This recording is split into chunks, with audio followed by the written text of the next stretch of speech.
Hello, everyone, and welcome to another Disclosure in the Media. I'm once again here with Ryan Polikarts. Hello.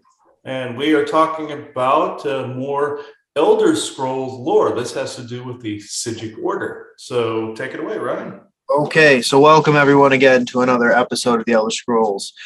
And today we're going to be talking about the Psijic Order, one of Tamriel's oldest and greatest magical groups. They're not really a guild because a guild includes everyone. They're almost like a fraternity because they're very selective about who they let in, and it's a big deal if you become a Psijic monk.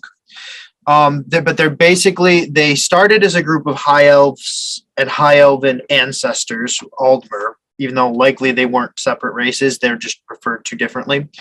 And they are well known to be just some of the greatest philosophers, thinkers, and mages in all of the Tamriel, as well as probably all of the world, because they can do some weird phasing in and out of reality stuff. So they likely have the ability to recruit outside of Tamriel, though we don't know.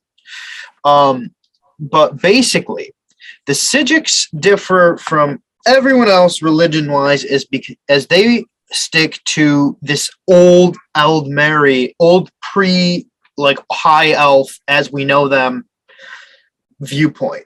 So back when the high elves were the Aldmer, they had the view that all of the gods and all of everything that they should worship is just ancestral worship. In fact, it's kind of the basis for a lot of what we consider religion today is ancestral worship. Almost certainly. And as a response, the Psijics, they do not, as time changed and hierarchies of control started coming about in the Somerset Isles once the High Elves had migrated there and then settled, the Psijics realized that this new landed elite that had come into power were pushing a religion where they worship only the greatest of these ancestral spirits, the ones that they know for a fact had hands and things and stuff. And so the Psijics, wanting to worship everyone, backed off from that society. They went to Artaeum, and a lot of other people came with, and those were the initial people in the Psijic order. So technically there was an order of mages already living there that they joined because the mages were very vocal that no, this is how we view the universe and this is how based on this, this, and this. So these other people joined them, and then that really formed the Psijic order in this as a separate society from basic Somerset.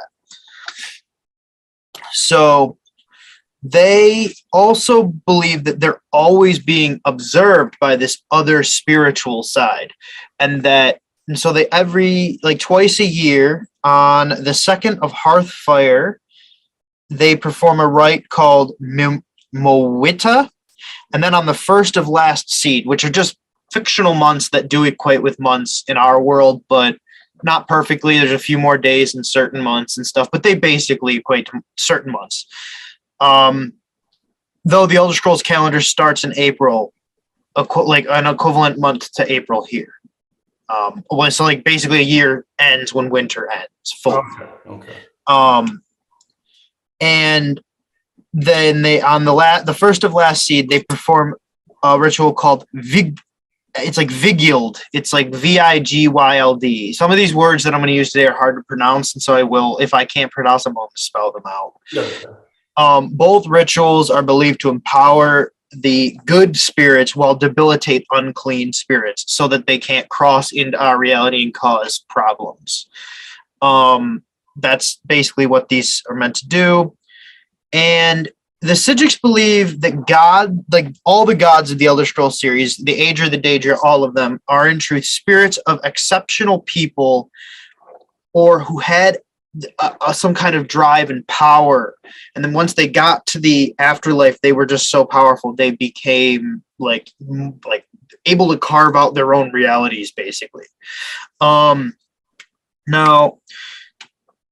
as we've talked about other topics in the Elder Scrolls lore, and one of the concepts that I haven't talked about is how not everything that is believed in game and stuff is true to the universe. So the Psijics view that these gods were great spirits in life, and then like we were just normal people, died, and then they had all this extra power in the afterlife and created a sphere for themselves.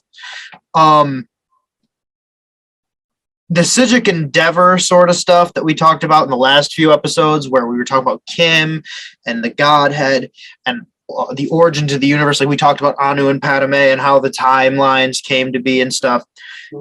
There's stuff there that the Psijics believe that we know is not true based on the story of that. But from the way a normal elf at that time would have experienced it, it's a very like apt religion.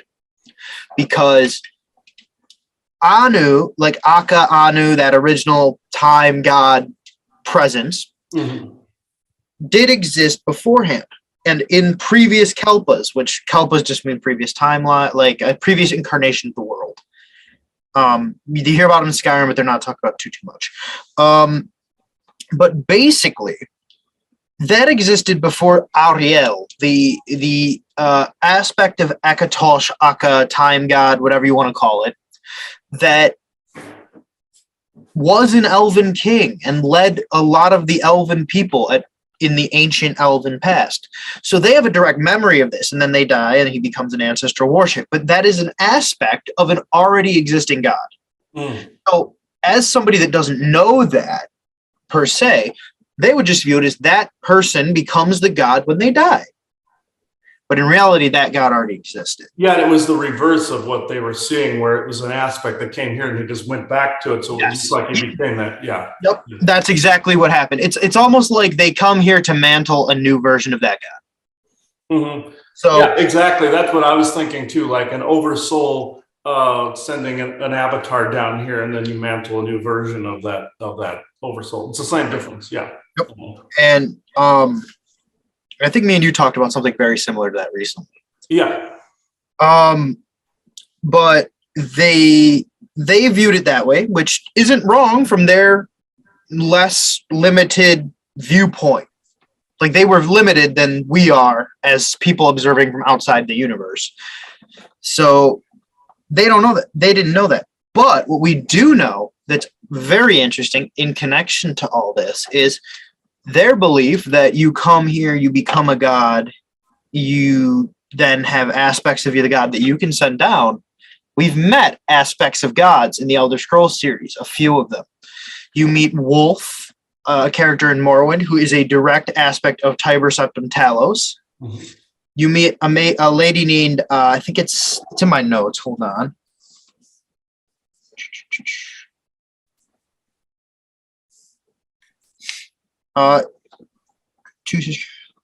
And Ama Nin, who is an aspect of Mara, the motherly love goddess, as well as aspects of Akatosh, like we've talked about, Ariel and Alduin. They're both aspects of Akatosh that played different roles throughout time.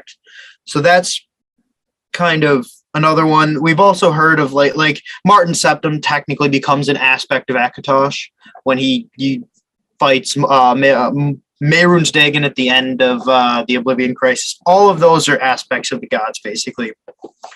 It's interesting, though, because those people don't know that the gods are active. So, in a way, their beliefs are right that these ancient spirits, the ones that are worshipped as gods, do actively work around in the universe.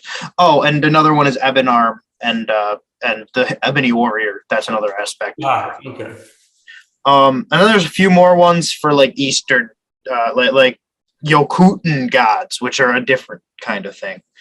But as we go forward, I just want that their views to be out there. So that's kind of the basis of them.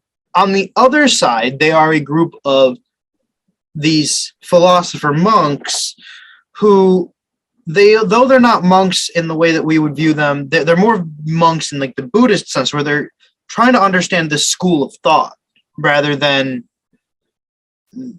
monks in like the Christian sense who are just like giving up things for their devotion to the divine. So they often they're the best at the school of mysticism, which if you played Skyrim only, you wouldn't know about mysticism magic because they removed it. In Oblivion, all the games beforehand, there was mysticism magic.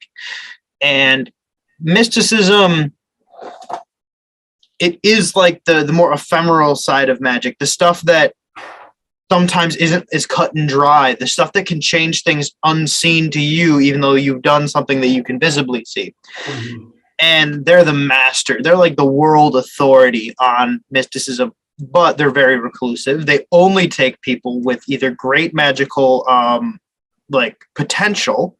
So maybe they're born from a bloodline that has extremely high magic, like base magical pools. Yes, they will take that child and then raise that child, sort of like the Jedi, but it's not usually a forced thing. Mhm. The other time is you're a mage and you're already known as great, they will approach you for possible membership. Then you would go to Artaeum, you would learn under their masters, and then eventually become a monk.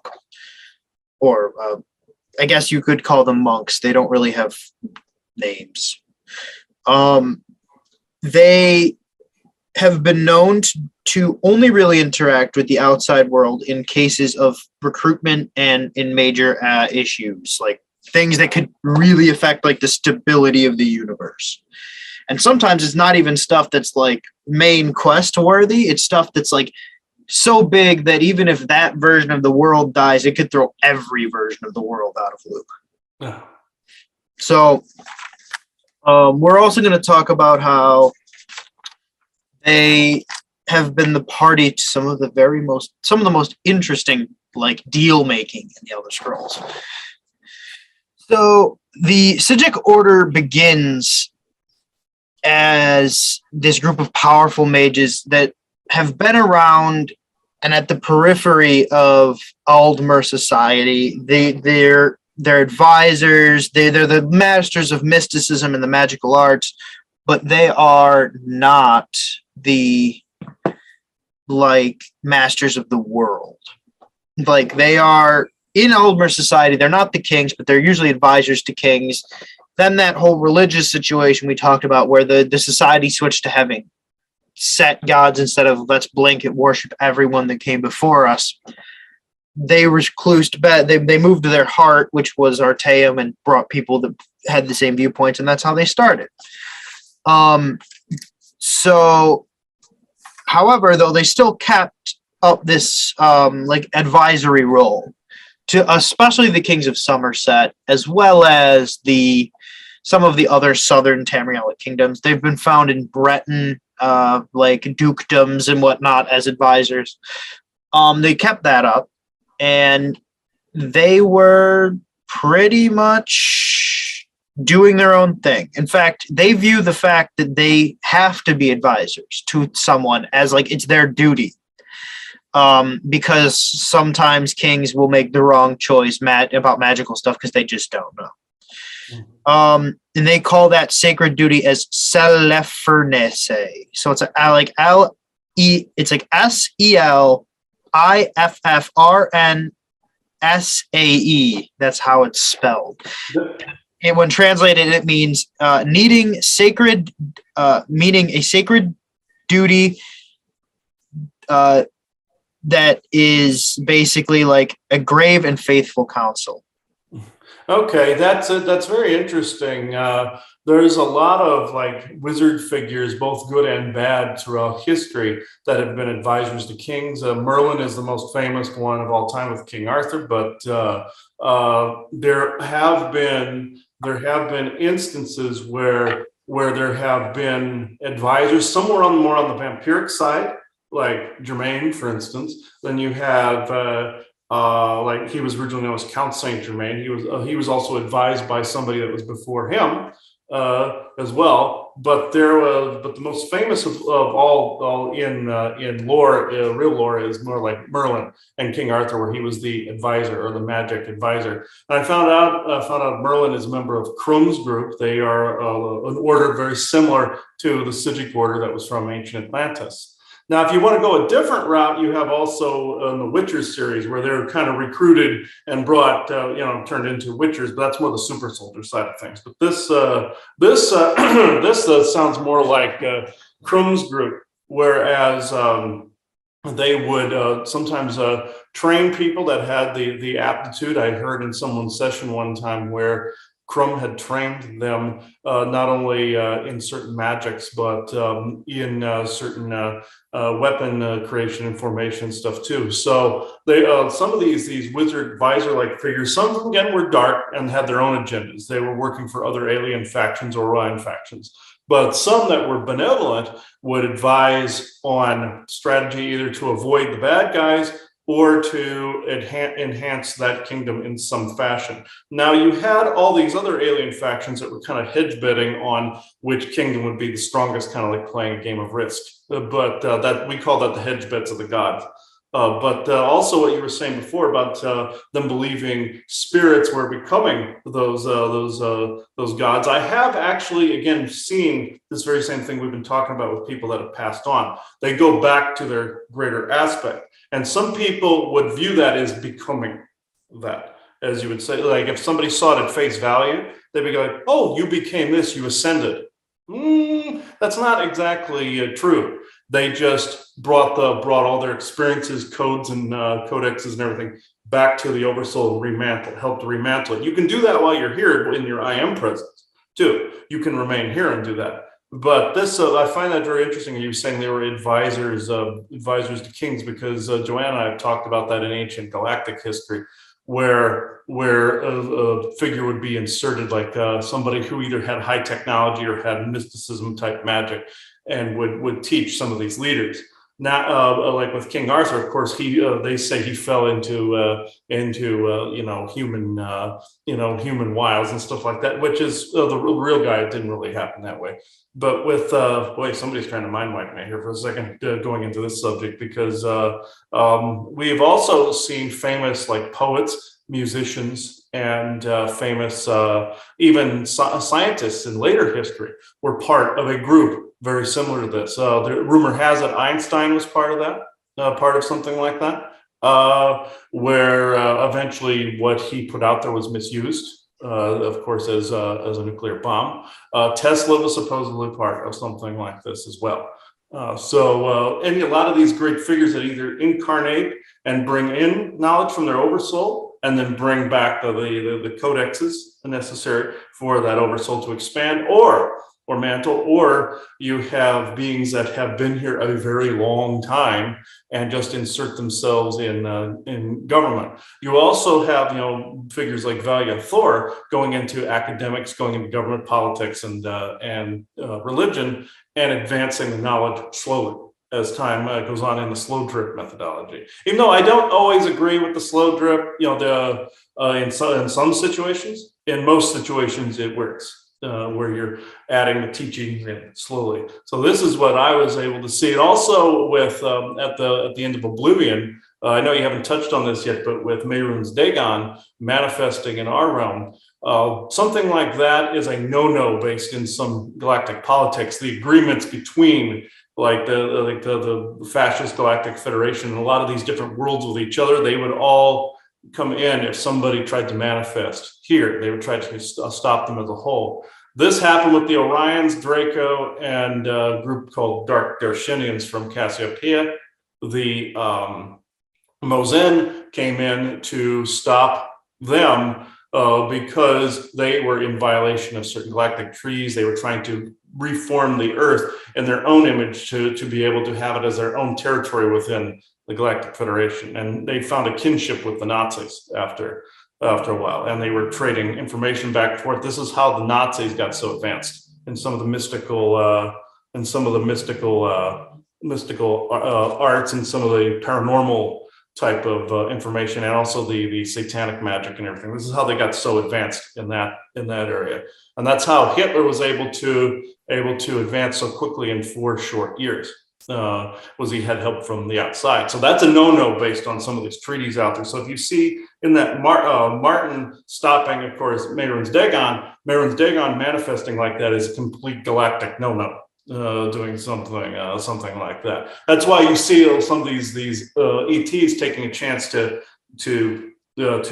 meet face to face, and if they do that, they can get major deep shit doing something like that. So before a certain time. But if they follow the rule that I call the angels unaware, meaning if you're not aware that they're an alien, they can interact with you. But the moment you discover who and what they are, they got to leave. So it's if somebody's perceptive enough. So I wanted to add that in. I know you're going to add that stuff in later, but I wanted to make that point. Yeah, no, you're good with that. Yeah. I'm going to show some pictures because I haven't been as we've been talking really. But this is the symbol of the Psijic order, and you can definitely see it's based in like real world divine geometry. The outer circles that you can barely see are kind of like that look like they're etched into stone are concentric, and they follow like ley line patterns almost to get into the middle. And then you have just the like a knot work and all this. It's like a very arcane symbol, and basically the way that it's announced inside the games is that it is like the way it's the view of the universe from the top and like branching out as more is being made. That's interesting. Yeah, I've seen shapes like that of what our universe is kind of like, where, and also all the dimensional branches that come off of like Earth. That would be almost like the nexus point or the Bifrost going to different areas of the universe, and also passages to the multiverse and different time frames, etc. So that's very similar. Yes, and then this would be how the Psijic Order tended to show themselves around 4th Era Year 201, the events of Skyrim, when the player character can interact with the Psijic Order a few times, and then during the ESO events, this is how they look like, and you can actually go to Artaeum, their island, which I'm about to show. So Artaeum. Actually, first off, this is their lore master. Lore master is like the leader of the group, the highest ranking member of their faction. That lore master is the term, and this is the one during the events of Elder Scrolls Online, who is also the master of 2 very famous wizards that we will come to later on. And his name is Lore Master Celarus. This is Artaeum. It's this beautiful island that when that religion changed, they all kind of flocked to as their home base. It originally was off the coast of the Somerset Isles. So if we go to this map, this is Artaeum, showing that it's out of phase with reality during this point, because the Psijics can do that. They can phase the entire island out of reality, and then they're just in their own pocket somewhereness, or they've just moved the island. No one knows. Oh yeah, pocket wise, yeah, that would be true. Or fissure, or phasing out of reality, or like a perception filter. That's how High Brazil was. There was an explorer that tried to go to ancient High Brazil, could see it, but he couldn't get the ship to it. He couldn't get the ship to dock, and eventually it became phased in enough to where he was able to go there and see strange creatures like unicorns and strange rabbit-looking creatures and stuff like that. But that's essentially the same thing. Yes, and originally it would have been somewhere around where my mouse cursor is, somewhere off the coast of Somerset. And because they have this ability to change where it is and change it intrinsically, they can do whatever they want with it. It's like their own sandbox to build and do whatever they want with. But it's also just a beautiful place. The Psijics were also known for raising their own like livestock on Artaeum, and as a result, like the breed of pigs they made were like hyper intelligent, where like they can count to up to like number 5.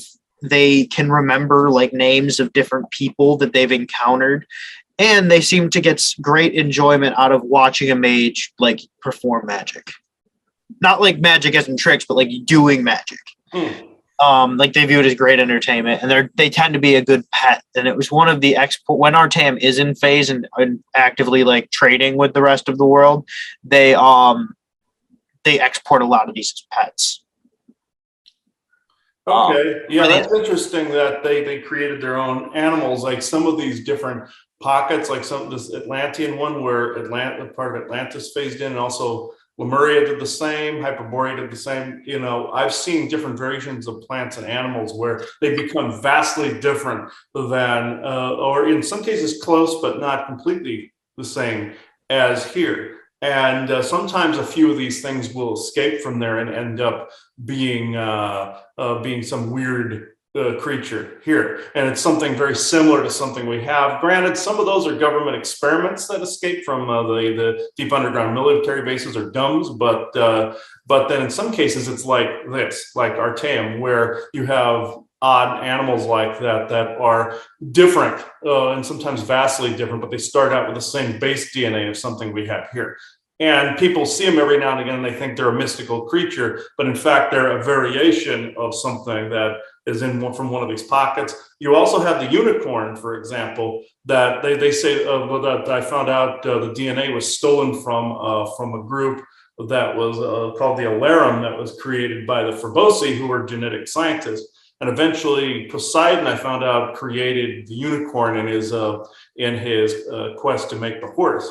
And that's why every now and again, unicorns are on High Brazil and in some of these other pockets, regular unicorns. The Alarum were like the other more sentient race that their DNA contributed to the unicorn. But what happened was sometimes every now and again, they would come out of one of these pockets and people would see them as a mystical creature, but they are a variation of an elemental type and a horse. So that's, and like a centaur type, essentially. So people see it and then they see it as very different, but in fact, it's had another area to evolve in.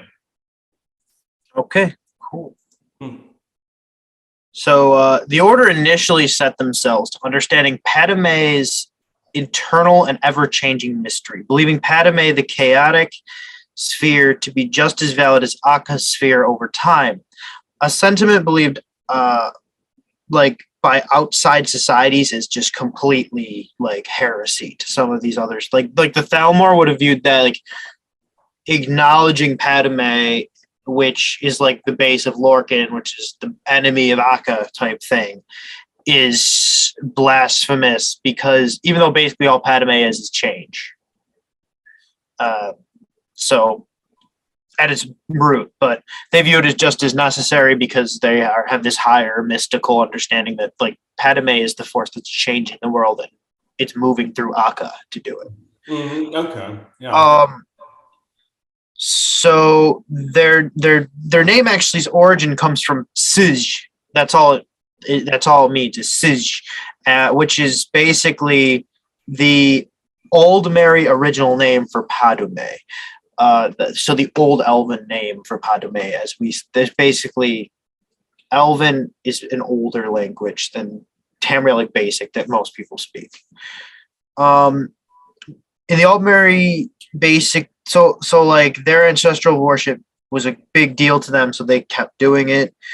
And then so the first actual official writing we have about the Order that we know of comes from the first era, year 20, when of the Breton sage Vorner wrote of his experience after going to Artaeum to meet the lore master at the time named Lachesis. And he basically describes the Psijic in this early writing as counselors to royalty, teachers of the elder ways, and as a group of philosophers of powerful mages focused on the school of mysticism. They also were said by Vernet to be the keepers of the Dreaming Cave, an omnipresent portal to oblivion, which means it's not bound by the Amulet of Kings treaty, so like pact with Akatosh to keep the doors of oblivion shut, and so it's always going to be there. But the cool thing about it is it's only a way in and out for mortals. Only mortals can use it to get in and out. Mm-hmm. And it's unclear as to if this has always been there or if the Psijics made this themselves. Okay. The cool thing about this whole island society is that it is the height of magical understanding in the universe, most likely. I mean, there's characters that will have more understanding of that, but if you're looking for a place where like a mage would aspire to go to learn the maximum stuff, it's there. In fact, we can talk now about how magic really spread, like good magical knowledge spread out from Artaeum and the Psijic Order to the rest of Tamriel. So, in the early... I wanted to interject, though. I find it interesting, the word Psij, eventually goes back to Padme and change. these orders that are very similar to this affect change in society just by slowly putting information in. So I find that very interesting. And I heard in my head a minute ago that there's something in ancient Atlantean that's a similar word that means change. So I heard of that in my head. I'll have to substantiate that later, but but yeah, that's very interesting that they have them as the ones that kind of slowly put some information out there when it is needed. Okay, that is interesting. Mhm. So during the early Second Era, two great apprentices of the order left Artaeum behind. Both were great mages. They're known as the two greatest mages of Tamrielic history. And if you gonna guess who they are, it is Vanus Galerian, founder of the Mages Guild, and Metamarco, the King of Worms. So here's a great picture. This guy in the middle is this gentleman, Lore Master Celerus. And this guy on the left is Metamarco, and this guy on the right is Vanus. What you see here is they both branched off from the same teacher, but Metamarco left to do necromancy, and there was a whole sect of Psijics that thought necromancy and soul magic that Metamarco was doing was valid magic. And Galerian, as well as many of the other Psijics, were not okay with them doing those kind of magics at Artaeum, just because they're kind of that, like, they're part of that whole ancestor worship thing. They're basically using souls in not allowing them to become part of that collective of ancestors. Mm-hmm. So there was this disagreement. Metamarco and his followers left and formed the Worm Cult. Later on, Galerian, who was not like a leader, but he was high up, he became disillusioned with how hard it was for the average people with magical talent in Tamriel, if not taken by these guys, to become good mages. And so he left.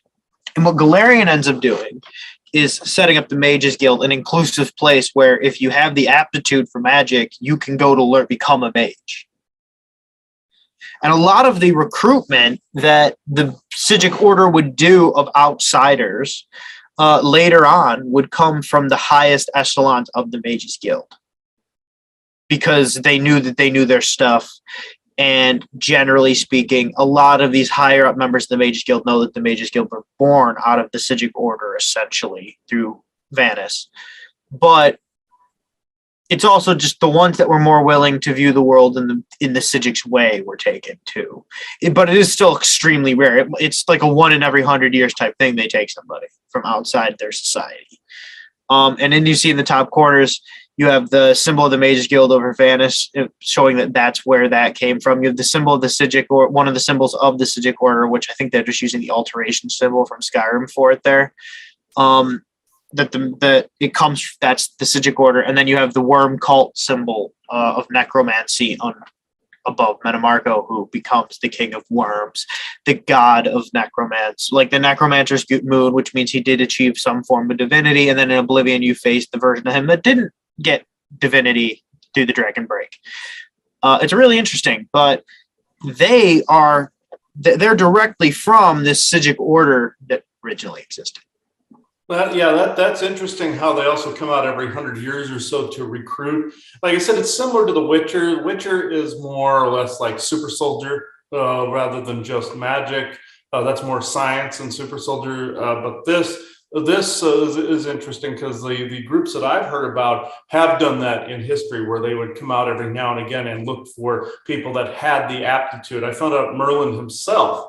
This is actually quite interesting. This was also around the time, he would come out every now and again and teach children that even going through the Inquisition time frames, I found out, where he would be in a ruined castle in a basement and he would teach like one child, like the secrets of magic and physics and quantum theory and all this other stuff, and they then in turn would become a wizard or somebody who was very learned in the magic and mysticism. Now, going into the mysticism magic, the effects that are unseen. I always tell people about this, like what you do is having an effect in the unseen areas. And that would be more the mysticism magic. There's stuff that you do see you and feel like the effects are like within you when you start to change or mantle yourself in this realm.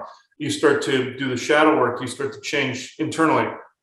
Well, you're changing the dynamic of the ether around you, and then you're changing the mysticism around you. And you're also starting to attract other things around you that you need, or you're seeing other things that need to be changed, altered, or resolved in some fashion. So you're seeing areas of the outside world that need that resolve when you step outside of it, like these guys have. They step outside, then they can see the whole breadth of what is essentially going on, and what could be inserted, what doesn't need to be inserted, or what people would misuse, let's just say, in society if they gave too much. Because if you give too much, you can crumble a society accidentally. Like if you were to say now, say if a bunch of the alien tech would get dumped on us, like people want, they want like the med beds, they want the healing tech, they want all this other stuff. If that happened, it would crumble aspects of the society very quickly. So it has to be inserted very, very slowly in order to get people used to the idea of certain things being around. UFOs, same difference. That's why you're seeing them so much. Even though they're trying to anchor towards a bit of a fake reveal, there's real stuff in there where other races are trying to get people to decode their ships, their faces, and the bad guys are trying to get people to decode their ships, their faces. So it's this slow drip war of the gods, essentially, that is going on at the moment. But the point is, Merlin did that in the past with teaching children. Also, the looks of these people, even though they're elves, Crumb has a similar look where he was telling me, and other aspects of his order were telling me, that the original look of people before the blunted ears came along, and that was a mutation, were pointed ears. So like elemental forms and elven forms, and a lot of the different races that were around in the extreme prehistory had the pointed ears, and eventually there was a mutation where you get the blunted ears. And I found out humanity is one of the only races, mixed with also some of our DNA that mixed out there. It's one of the only races that formed the blunted ear form. So we still are part elemental. We still have a hybridization between elves and, like the Tuatha De Danann and some of the earlier humans, like in the Irish history. But that's where the Tuatha and them were during the Fomorian Tuathan conflicts. But that's where originally then the DNA before that came from Atlantis. Even though the Fomorian Orions messed around with it, tried to create servants, tried to create their own thing after a while that revolted against them, like a Frankenstein monster sort of situation. The point remains is the original look was very similar to this. Yes. So as we continue, the Psijics have allowed Tamriel's greatest contact with them. So sometimes they don't allow them to come, but they will contact like the best of the best around Tamriel to make a dialogue, essentially, pass information back and forth, as well as they've had dealings with the Weird, which is a cult of female, primarily female, like more naturalistic witches, mostly out of Breton. They're kind of like the Reachmen that aren't bad sort of situation, but some of them know deep magics and they trade information. And then there have been times where they will allow very, very rarely people to come and go. And it's only major people, like lore type people. Like the two most famous are Sothasil and Amalexia, two of the man gods of Morrowind, so of the tribunal. And that is basically because the tribunal had things that they could teach the Psijics about the sensation of being a god, and the things that only a god can really ponder on. And the Psijics then gave them knowledge of mysticism that maybe they hadn't already figured out. So it was like this beneficial agreement in their case. So much so that the Psijics played a great role in basically a deal between the Daedra and the mortal plane. So first we need to talk about the Cave of Dreams. The Cave of Dreams is on Artaeum. It is that omnipresent, potent, open portal to oblivion for people to go into from Mundus, but things from Oblivion can't come through. And it happened after So the Silanam Alexia came and lived with them for a while. I think they came separately, but for the matters of this, it doesn't matter when they came. We know that this happened sometime after the destruction of Gliverdell as a direct response to it, actually. So to give you guys the background of the destruction of Gliverdell, basically there was this town of Bosmer, Wood Elves, that was basically eaten by Molag Bal and then went into Molag Bal's plane of oblivion. It was the last time that Daedric Prince had like fully manifested into the mortal plane by that point. And that whole period, that whole city just got grabbed up and now is in Cold Harbor. I'm just going to pull up the dates for it.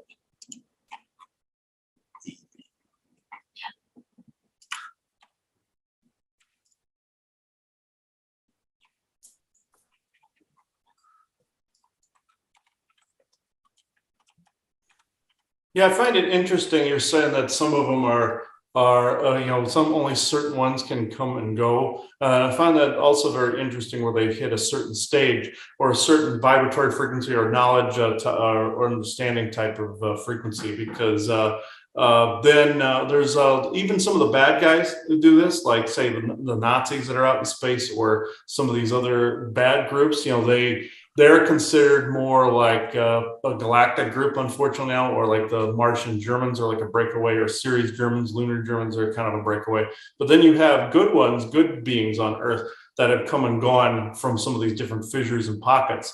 They don't, at first I thought they allowed anybody and everybody that came across it, but there are only certain ones that when you hit a certain frequency, like say even Ver, for instance, the one that's next to Vegas, I found out even go in one of their back doors, you have to have a certain toxicity level in your system that's further down, and you have to be in a better physical standing to actually physically get to one of these doorways. So at that stage, then you're more balanced and you're more mantled here. Therefore, you're able to go in and not have the energy of the place kind of throw you into an insanity fit, because if you're unbalanced, or if you're the toxicity level in your body from certain foods and certain energies, that could turn around and it could enhance by mistake the toxicities and it could kill you.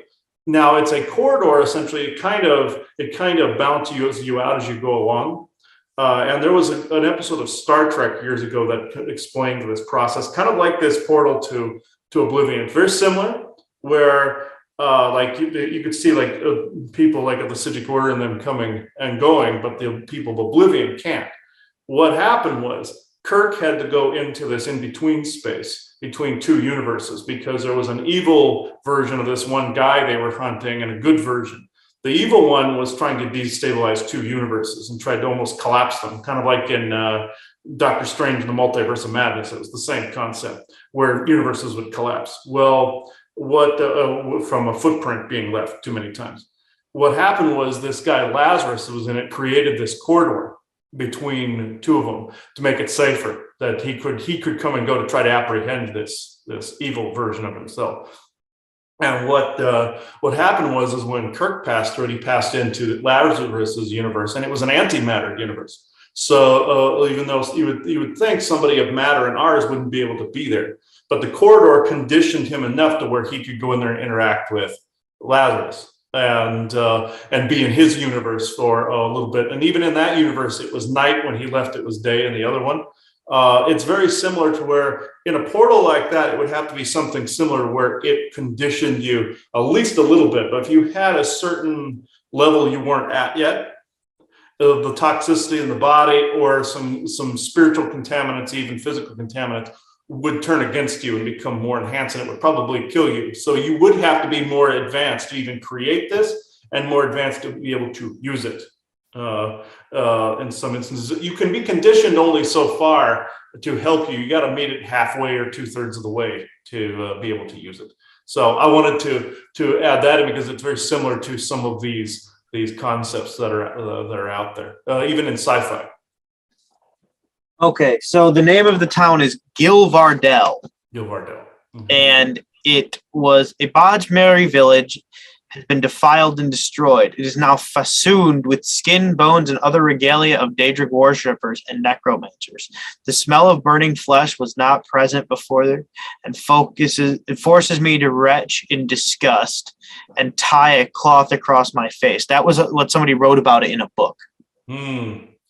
Oh God! And it went into cannibalism very much like these Luciferian cults do. That's interesting, where they flipped it around. Molag Bal is pretty much into that. Yeah, vampirism, cannibal. Yeah. Gilverdale or Gilverdale, it could be said either way, is a town located on the western edge of Grotwood, which was like central Valenwood, basically, and considered a cursed place ever since Molag Bal destroyed the cities many years ago.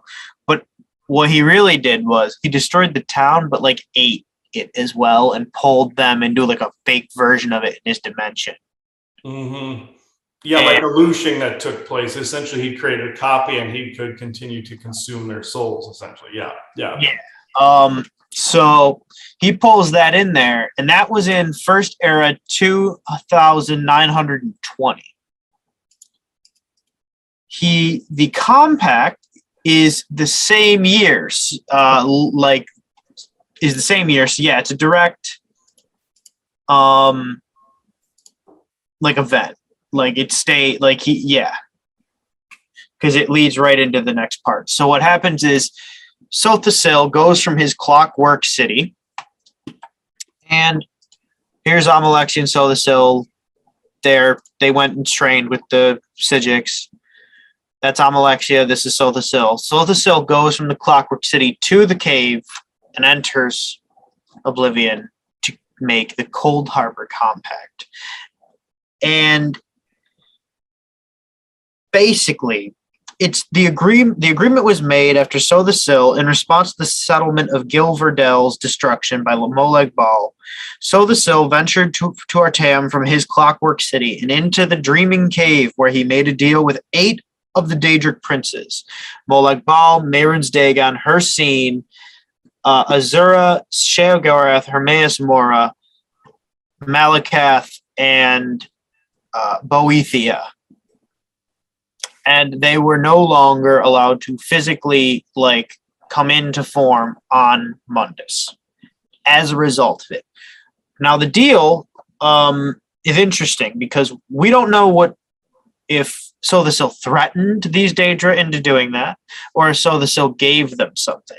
All we know from the poem written about it is they sneered when so basically, I'll read the poem. Poor Gilverdale, we still recall, the god of schemes consumed it all. To Cold Harbor went our clockwork god to bargain on the prince's sod. Clockwork god is Sothasil. That's just another name for him. They came to mock and tribute small. Came Schemer, which is Boethia. Hunger, which I believe is meant to be... Oh man, I don't know, but basically all those are acronyms for the Daedric princes. So came Schemer, Hunger, Hunter, all. Scryer, Pariah, Destroyer came. The Raver and Twilight are just the same.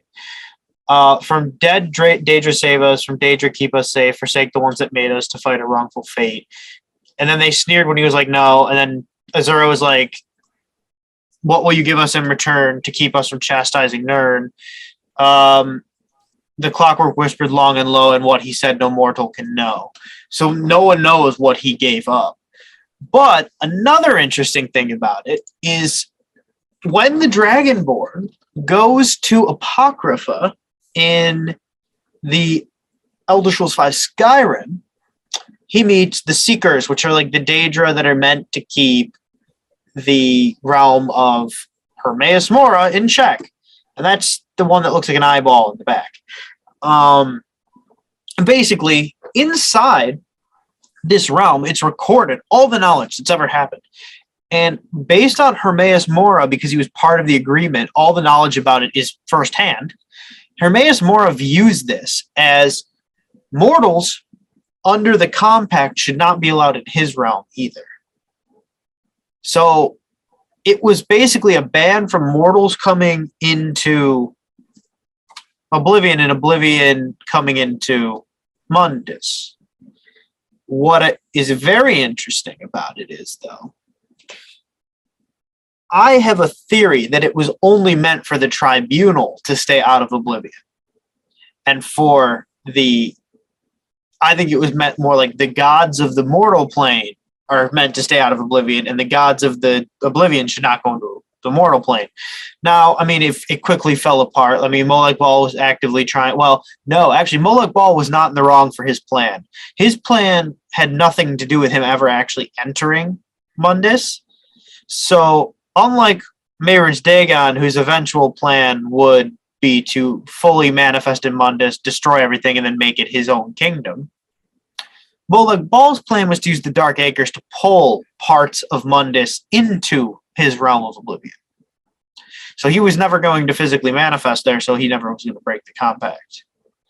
The compact ended when Tiber Septim became emperor, and the Amulet of Kings pact came back up.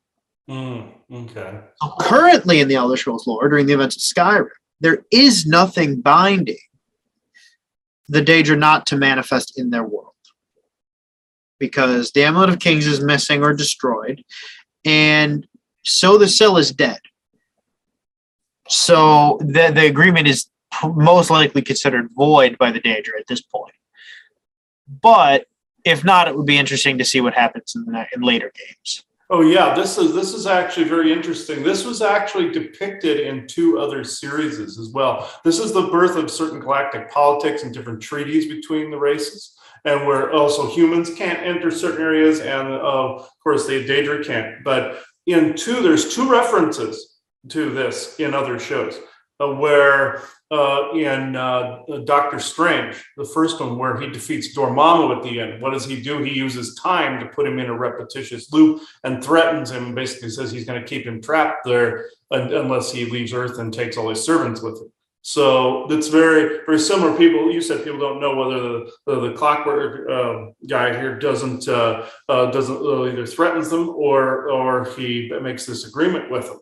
It's essentially was both in Doctor Strange, where he uses time to put him in a loop. So it's interesting. Clockworker was said in this, but also the second reference is Moon Knight, another Marvel reference, where when you see the gods in it, they had all made a pact ages ago not to enter physically or manifest physically in the world of men anymore. And basically men couldn't go over into where their realm was. So it was a complete separation of the densities and the dimensions. So, and when one of them violates in it, they punish him by binding him to a statue or an edifice. So I find that interesting, because he's manipulating the sky to be able to tell a couple of humans where to find a particular artifact. And for that, the other gods punish him because he's in violation of that pact. So it's very, very similar. So it looks like Molech Bal was just kind of just standing on a razor's edge, essentially going, I didn't actually leave my dimension, but here, I'll throw some anchors down. My equipment is down there. So my tech is down there. You'll see that from time to time here. It's like, I didn't actually pass over, but yeah, I have an artifact there, but some human might have to go get it, though, because I can't exactly go down there to get it. So hence Zeus telling Hercules to go on the 12 labors. So I call that the Hercules initiative, where they either were too lazy to go get some abomination creature they created or killed, or they were wanting a human to go after a rival of theirs, maybe a titan of some sort. Or they dropped a piece of equipment at some point and went, okay, we got treaties going on here. We can't go get it. So we're going to tell some muscle-bound asshole to go do it. And it will say the God's decree says you must go do this. They can actually speak. They can channel. They can go through oracles, like when I channel. But again, that whole angels unaware thing makes it so they can't actually interact and say who they are. That's loosening a little bit, like what you said in this. There's some things that have ended in that, the same as in the game. But yeah, so they would always have some human going and do it. Now, in the case of Samson, where he said God told him to go kill the Philistines, that was different. It was with this darker Darshinian group that basically said, okay, this is a genetic offshoot we don't like. Go kill that offshoot. Some groups will do that, like saying, well, we don't like this genetic strain. We're going to prune it. And we can't go down there and do it, but we can tell some muscle bound guy to go do it. So, or some hero or demigod to go do it. So somebody that could straddle between both worlds, interacting with the gods and interacting with the world of men. That's essentially like a demigod. So yeah, so it's that go between.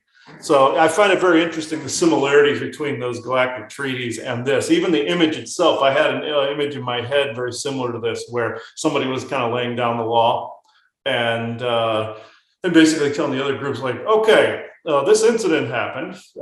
Yeah, we're not doing this anymore. You know, some people blame humanity for like Atlantis or blame other groups for Atlantis. You know, in the last time in our history where that real big type of interaction happened, some groups hate the ones that were vulnerable to the Orion manipulation, even though they all were. And also, that's why the slow drip methodology is put in place, because that's not included in these treaties. And also telepathic interaction and channeling is not included in these agreements. So they can communicate that way, even though technically that is a form of speaking. It is not included in this. They're kind of just walking the razor's edge. If they come here and look you in the face, yeah, they're in violation. That's why even though our government made agreements with groups like the Orion Greys and certain Syrian groups, and instead of Valiant Thor, which Valiant Thor, his group was slightly roguish by wanting to make an agreement with the government to begin with. That started this whole kind of shitstorm going on to how of the more malleable nature of some of these contracts and some of these agreements, where it became slightly more malleable. And some of these other groups began to be more open about some of their experimentation about what they were doing after a while. And of course, experimentation, as long as you wipe the memory of the person, doesn't seem to count for these damn treaties either, which you would think it would.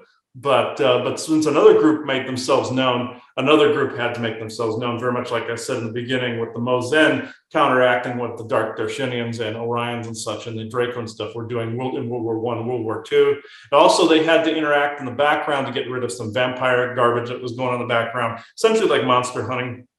Also, there was a group in ancient history that was more like that as well, kind of like a spiritual response team or etheric response team or two. So there have been things where the agreements were made that it could balance out, as long as some of these groups remained in the shadows, remained secretive as to what their true origins were.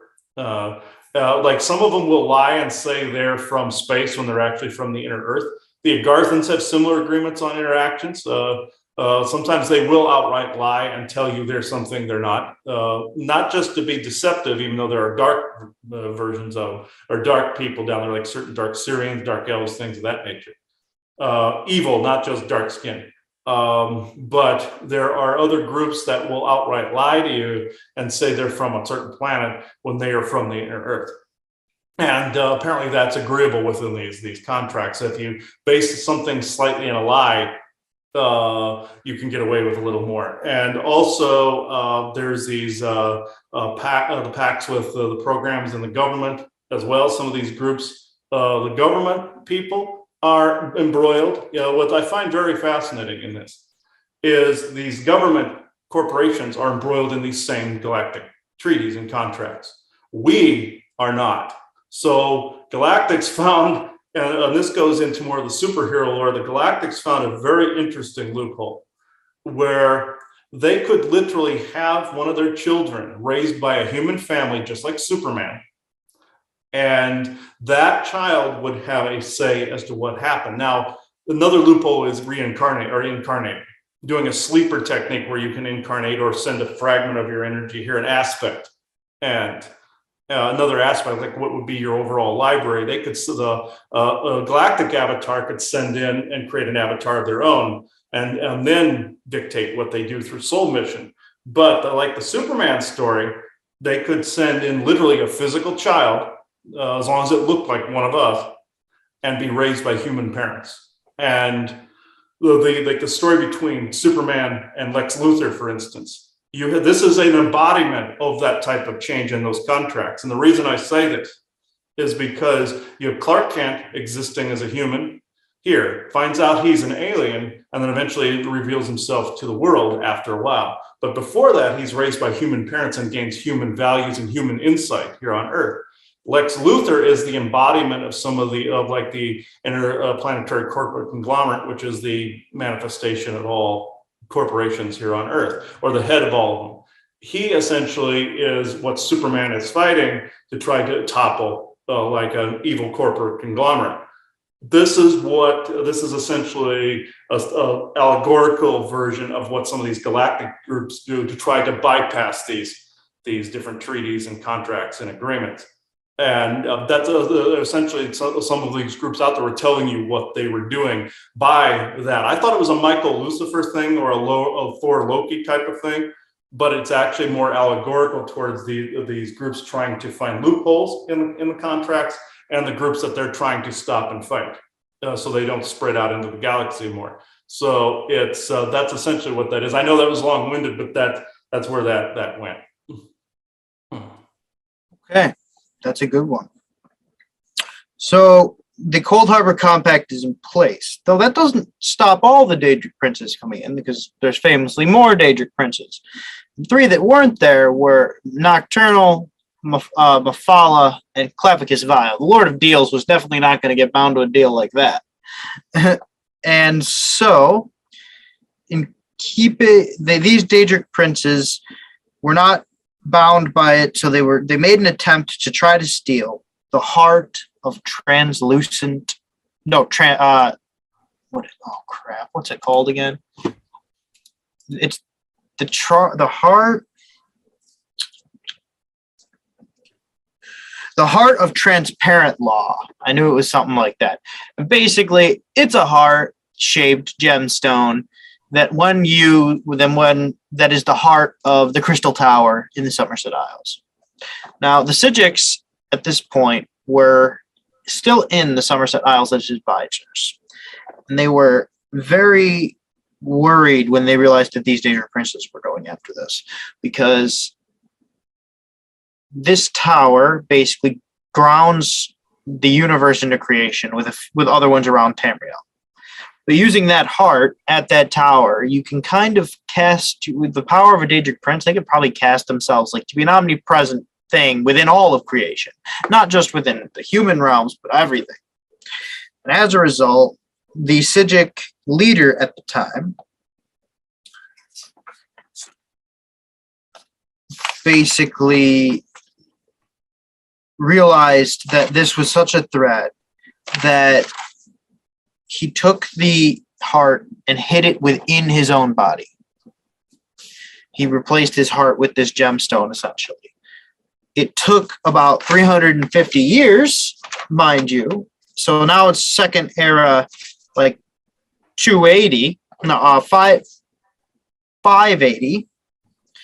And they realized that that's where the Daedric princes learned it was in the guy, because they tricked him into telling him that it was. And they kill him, rip out the heart. Now they have the heart. But Nocturnal betrays the other two and steals the heart and tries to become omnipresent in the universe by herself. So the other two Daedric princes blow her in to the Vestige, the Psijic Order, and a champion of Meridia. They all go and defeat Nocturnal's plan and remove the heart and set it back where it was supposed to be, at the top of the Crystal Tower, on this pedestal where it goes. Yeah, I find that interesting because like these towers are like the manifestation of the essentially universe and the universal construct. It's very similar in The Witcher, where you have these towers that form during the conjunction of the spheres or the colliding of dimensions, essentially. And it's very, very similar to that. That heart's like a manifestation of that collision or that fusion. There's gemstones we have here, like amethyst, I found out is very rare. You don't have it in the galaxy. I found out elements of amethyst are parts of like a conjunction merging like that. That's very similar to heart. I believe corundum is another substance that's very similar to that. Shungite definitely is. It's dimensional, but it was also the earth generating something dimensionally to fight the black goo off in ancient times too. So it needed a tool that could rival its nature's greatest enemy, which was the black goo. That's how Shungite came into being. So Camphyta and Galactics have been able to use that for a variety of things. The Russian military used it in their uniforms after Chernobyl. It's able to absorb and fight off radiation and such. Since the in that ancient times, also the Orions decided to irradiate the Earth. It took a great role in cleaning up that radiation. I don't want to deviate too much, but I know that it's all this is very similar. Where there's like a fusion or a conjunction that can create a structure such as that, or an edifice such as that, or an item such as that. Yeah, these are like almost anchors into creation for the entire world, which is really interesting. And you can anchor from other dimensions like Molag Bal's anchors, and you can anchor to other, like, and have a physical manifestation of creation like that as well. Yeah. Yeah. That no one is supposed to control. That's why the Daedric lords were like, nope, it has to go back here. Yeah. Yeah. So basically, they got miffed and betrayed Nocturnal to the other heroes, and the Psijic Order was basically the group that were like leading the opposition to the Daedric Prince's initial takeover, and their leader was the one that died as a result of trying to hide the heart within himself. So that's their role, really. Then they kind of made sure that the Daedra's influence over the heart wasn't corrupting it still after the fact. But that is kind of it for stories of their major events. Now I'm going to talk about what we know about them in a little bit later, like what happened during the Septim Dynasty, but that's kind of, then I'll be done with them telling new information. So, the three-digit punches. Okay. The Order's influence until the Third Era 110 was fairly unknown, although they did advise early Septim Emperors. In Third Era 110, however, they famously conjured a powerful storm that helped in the Empire's victory over an invasion force of the Maormer, which mean the Sea Elves, led by their undying king Organum from Panandonia, which he's kind of a crazy character in his own right. He's like alive. He's always been alive, and he's always kind of, in fact, like said that he's pretty much always going to be alive. And every few generations, he will try to invade Somerset Isle. And at this point, the Empire was in control of everything, so they all were fighting. But the Empire was doing pretty bad, and thus the Psijics conjured like a crazy sea storm that wiped them back all the way to Pannonia.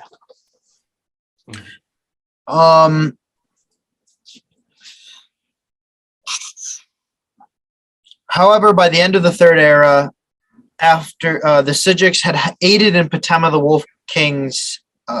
Wolf Queen's ill-fated attempt to take over the Empire, likely due because they were manipulated.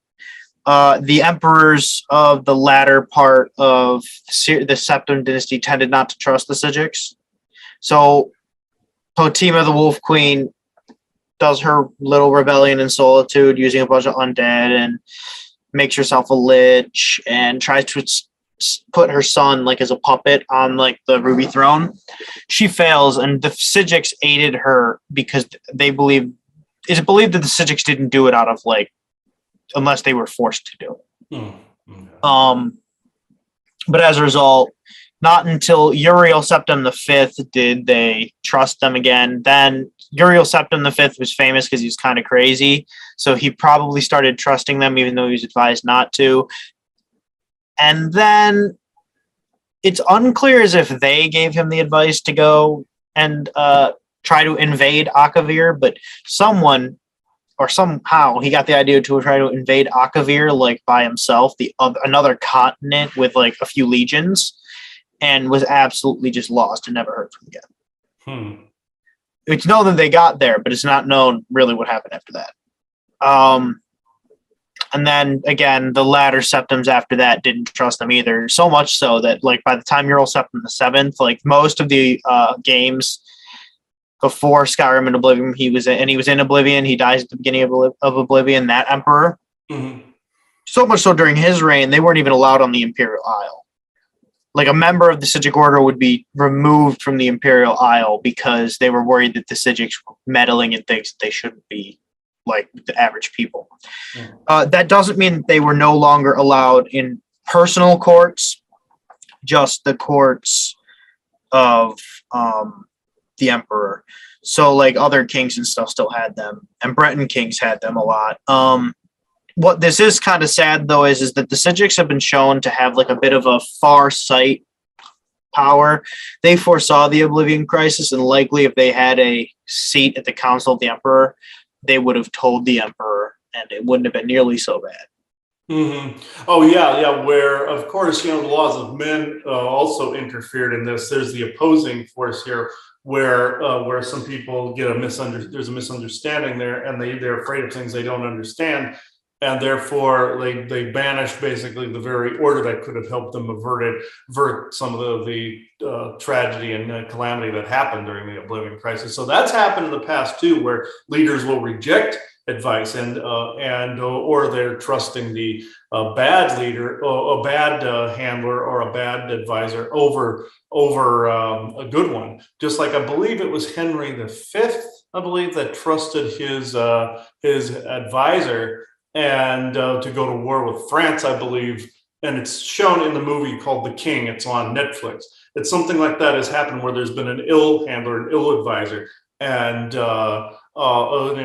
France hadn't done anything. It was a false flag that this guy had pulled. So there's been the opposite. So yeah, if you have a real, true advisor that doesn't have necessarily an opposing agenda, then yeah, go ahead with it. But you could tell how human law sometimes has interfered in this as well. It's not just galactic law and elemental laws and earth laws and everything that interfere sometimes, usually galactic, but it's human also fear that has gotten in the way as well. So that's a good example of how that fear then projected outward and manifested the Oblivion Crisis. So yeah, that even though that was going to happen anyway, certain intercessions can fix things. Just like if you're seeing if people listening to this have seen in their head like apocalyptic futures and everything, that in channelings and visions are getting messages about that. It's usually like some bad beings trying to continue the manifestation of thereof. So don't go along with that voice. Try to create your own thing, and it will lessen any other watershed events that are supposed to happen in our history that are supposed to happen. Some things are bad and tragic, but some things are supposed to happen. You can actually lessen or whittle those down. So that's actually a great example. Yes. In the wake of the Septim Empire in the early Fourth Era, around Fourth Era 100, Artaeum again disappeared. The exact reasoning for the Order's choice of disappearance is unknown, but it was in line with the events of the Void Night and the expansion of the Thalmor-led Eldmeri Dominion into Elsver and Valenwood proper. Prior to this, the Psijics and the Thalmor, due to religious contentions, were at odds. It is believed that as the Thalmor grew in power, the Order retreated to Artaeum in order to keep the Dominion off of Artaeum and to weather sort of the storm away from it, because they're not, famously the Psijics have this view where violence is only meant to happen when failure of diplomacy and deal making happens, and they would rather they'll still defend themselves if attacked, but they're not going to be the aggressor. Okay, I can understand that. Yeah. And so, however, they were still watchful of the events on Tamriel. So famously during Fourth Era year 201, when the Eye of Magnus situation happened at the College of Winterhold, they took a role in that. They put the member of the college on the right path to make sure that it didn't fall into the Dominion's hands.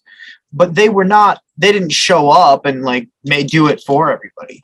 They basically had an agent that they used to ensure it. And it's believed that once that person became the Archmage, that later on in their Archmageitude, they would have communicated more because they helped the Psijics out. The Psijics would then help them out. Or maybe allow them to join them. Now, that's the player character from Skyrim. So it's up to you to believe what happens. But if it's the player character Skyrim for our events, sometimes they'll take the guild stories and they'll attribute it to a different person, the actual hero, but just so you can play more quests. See, that shows how they'll elect somebody that they can show the way to a little bit to actually accomplish a goal. That was more of a benevolent version of that. Before I was showing malevolent type of things or oopses on the parts of different galactic groups that they want to actually correct.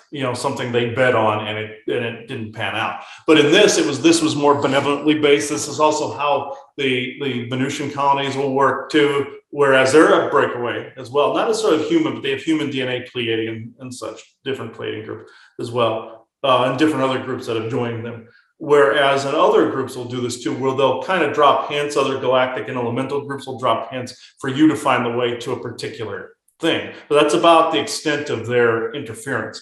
Just like the character in Skyrim, when he comes through, he was physically there enough to interact with the Archmage, but he didn't reveal what he was except to the Dragonborn. Yep. So that's kind of all I've got about the Psijic Order for today. They're an order that is fairly mysterious. So that was kind of the extent of the knowledge that most of the lore community has access to that's not like working for Bethesda.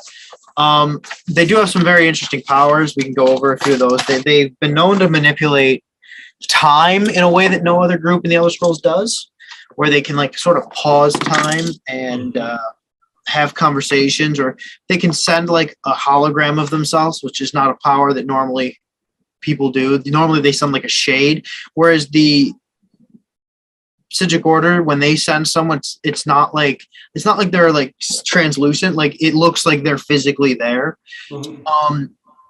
They've been known to phase their island in and out of reality. That's a power that nobody else really knows how to do, which probably comes from their high understanding of mysticism magic.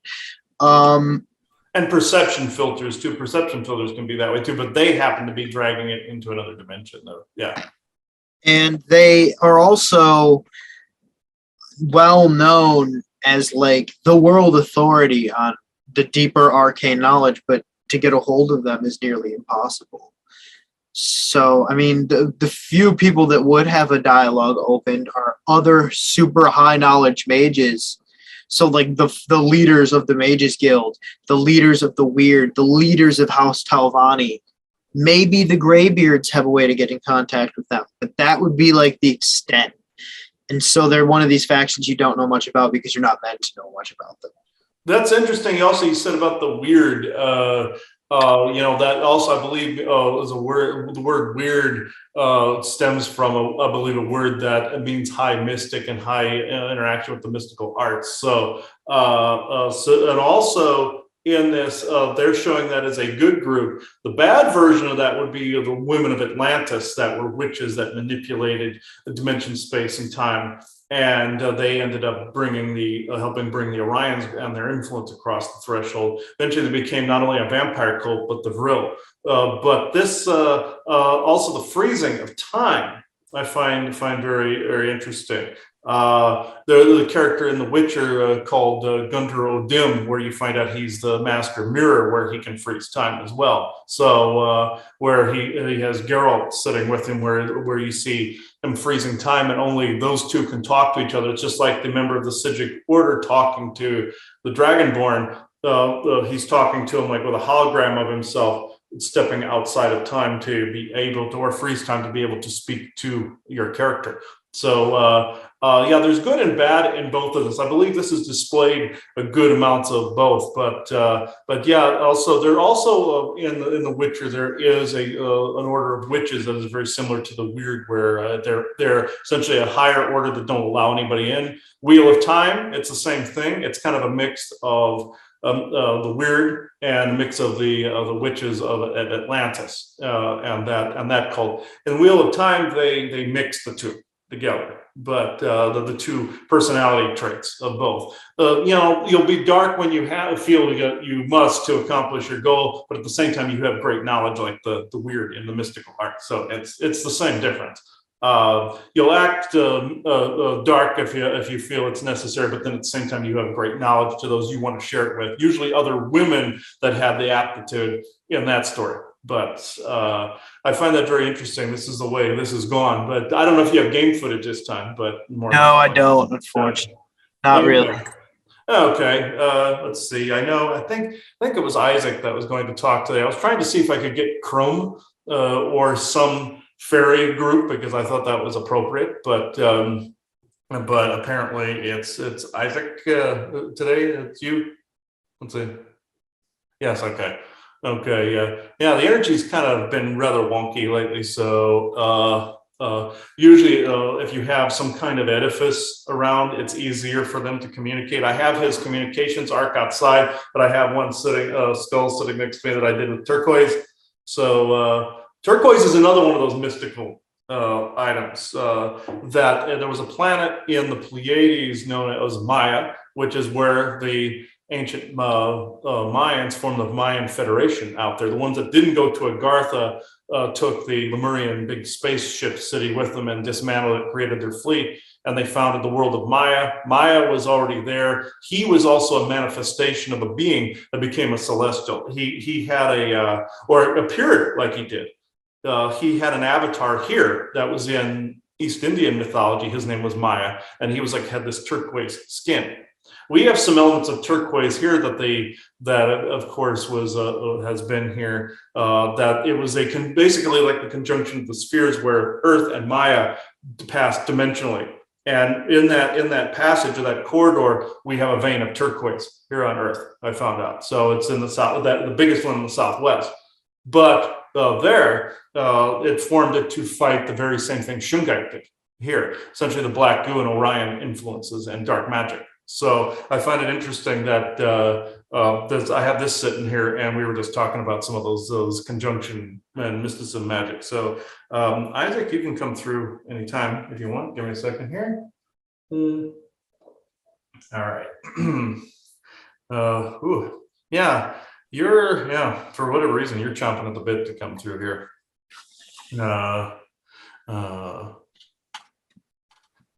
He said if I hadn't had such diarrhea of the mouth, he'd have more to explain. Yeah, I understand. Okay. All right. Let's see. All right.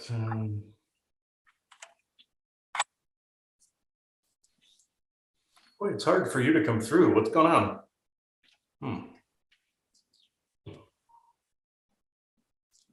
Through the crystal. Yeah.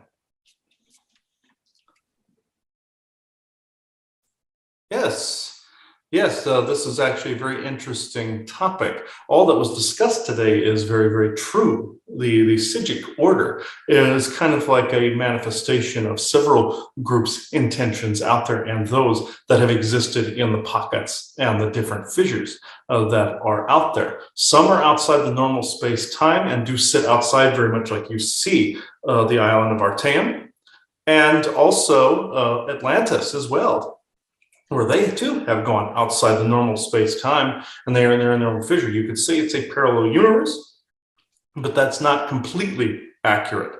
One could say it is like a timeline where Atlantis did not fall. One could say that, but that's more of a simplistic view of it, like a parallel universe. This is more like the Isle of Artaeum, where they have moved an essence of that. Lemuria has done it. Lyra did it for a while, but then physically manifested back into the constellation of Lyra. Asgard has done something similar, but then exists still as a whole planet, but it is actually all around you. You have your Earth, you have the inner Earth, and you have Asgard, Midgard, Agartha, and you have also the spirit world that surrounds and intertwines in between. That's why it puts that everywhere. It's very similar to some of the maps of some of the way you see the concentric rings and the levels of dimension and universal accessing through different portals and corridors. Also, of course, the realms of oblivion being thrown in there, as well as holographic type realms and manifestations thereof. And also the holographic projection, like the Psijic order has done, that is like a form of bilocating. They're using almost like a ghostly form to bilocate. This would be very similar to the light body, since hologram, light, photon. This is very similar to like what he does when he walks around, but that form of it is more efficient, I must say, than what you here uses, because it is involving a level of equations and a level of quantum physics within the hologram, that you could literally wear a hologram and walk around it, like on Star Trek. Of course, you have your holographic doctor and you have all the sentient holograms. Imagine if you could Like they also show in Star Trek where you could literally technologically link to a hologram and go in anywhere, any place to get into whatever you need to get into. This is indeed possible. He has seen this in his own head, where if he couldn't get to a place, he could just put a device on his temple, on his forehead, or hold it. And you could literally, or on the chest, and hold it, hold your hand to it, and go into wearing a hologram. Yes, there is a technological component of this because magic is higher forms of science, but it is the same thing. If something like that fell into the wrong hands, it would be disastrous. So this is why very few people have access to that level of wearing a hologram, because it would be severely misused. This is why the bilocating technique that he is using with his quantum energy and his light body is slightly limited in certain energetic situations, because there are those with a greater technique in that area. No insult to himself, of course. This is why he's run into walls, into particular areas where it doesn't look like there should be. Now, to perception filters, if a society wishes to hide themselves but wishes to stay on Earth, they just merely put up a perception filter, so if someone walks into it, they're automatically walking out of it. Now, if they get stuck on the other side, of course, they'd have to drop the filter and then let the person out, wipe their memory and let them out. That's happened a lot through history as well. So people wander out of the wilderness unexpectedly and wonder what's gone on. Minus the woman that he spoke about that was found in Iceland, was naked and covered in tattoos. That was a dark elven group that had written spell script all over her and sent her out after 7 or 8 years. That is slightly different. That's more darkly inclined. But there are other groups that will put up filters, bad and good, that will throw people's perception off. Some will wear something like in your Doctor Who show, where 3 of the main characters had a key around their neck that had a perception filter device disguised in a key. Within that, they could walk past people and they would seem almost ghostly. The Mozen use this a lot. They also interact with different frequencies. But if you cannot, of course, you use perception filters. That's usually just as good, but with people's perceptions and perspectives changing, it's harder and harder to use these filters, because the human mind, to manipulation and to deception and to filtering, is actually becoming narrower and narrower. People are not being able to be manipulated as much because of the brain's immunity to certain stimulus from all that has been hitting people of late, especially. So, and also the different ages that have passed with multiple genetic, energetic, and psionic and perception perspective manipulations. So I can go into questions if you like. Okay, hello, Isaac. Welcome back. So, when talking about deals with galactics sort of in that way, is it often deals with a collective like that, where there's many deals being made all at one table, or is it normally a per race situation? It's usually the collective. The prior is usually the main thing that goes on. It deals with multiple races. The yield that he and Joanna like to speak of is part of this, where your cabal adds in information, say into a show, game, or movie, and say a benevolent group adds also their 2 cents into the show, game, or movie. In that respect, this is a manifestation of those types of deals. It's one of many, mind you, but it is usually a group that agrees to these things, not just an individual. But it's very rare that it's just an individual group, unless they're new. Okay. Now, when like trade deals are they made in the same sort of way, or are they made more like just one trade thing? Well, it's actually a mixture of both with trades. That's slightly different than other deals that are made. Yes, those can be made in groups a lot, but also they're made individually, where an individual race or a member of a race will go in and interact with humans to actually trade, but you don't know that they're an alien, you see. And then they take those items back out and trade them to a greater bazaar, let's just say, of a galactic community. That's where that happens. There's different spots in the galaxy where there are these big trade centers that humans eventually will be part of, and are. There are some that are part of it out there that have not been able to come home as a result of not being able to be memory wiped. There's a planet called New Haven that there's descendants of abductions. It's Kepler 22b. You can look that up on your internet on Google, because it's freely out there. But it's in the Pleiades, and there is a colony there that's descendants of former abductees. They interact with people quite a bit, as well as other humans that chose to stay out there versus coming back here after having been, say, rescued or escaping from abduction scenarios. They've become missing people down here, but they are just as part of the galactic community as any other. Now, if they were to come down here, yeah, they could interact with other people because they look just like you, but they're on the outside. But they can't exactly stay here completely at the moment because the trees haven't loosened up enough or been altered enough. But the trading that definitely goes on is done both individual groups and as a large community. Okay. Do you foresee a time where trade deals are more one-on-one based with different races, or do you think it'll stay this sort of collective thing? I foresee a time where it is one-on-one with humans, and it is already beginning with people's people's intentions of interacting with, say, individual humans, like, say, the Viking, for instance, with his shops and his products. Or, say, if you went to, say, a fair or a conference or a psychic fair or something like that. Sometimes there are galactics present both in nefarious groups and more positively balanced benevolent groups as well. They are usually in places like that, interacting with people. And on rare occasion, there are some that do show themselves. There are some that have been very ostentatious about it, and they weren't necessarily supposed to be, but then that ended up altering the fabric of the treaties.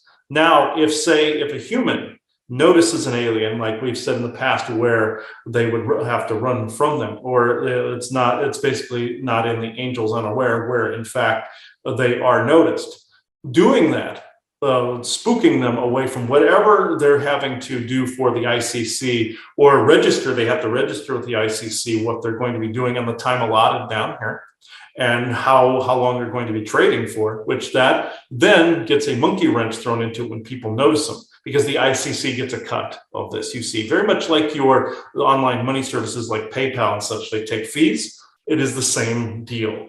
If they get gypped out of those fees, they want to know why, and the Galactic Federation wants to know why they aren't getting their cut out of it. So it's this parasitical financial binding contract.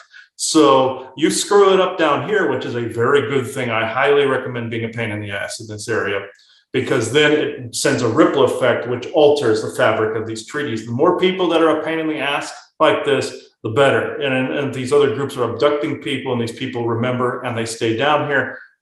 Awesome. You want these things to happen to disrupt the fabric of all of these contracts and treaties out here that are very many layers in.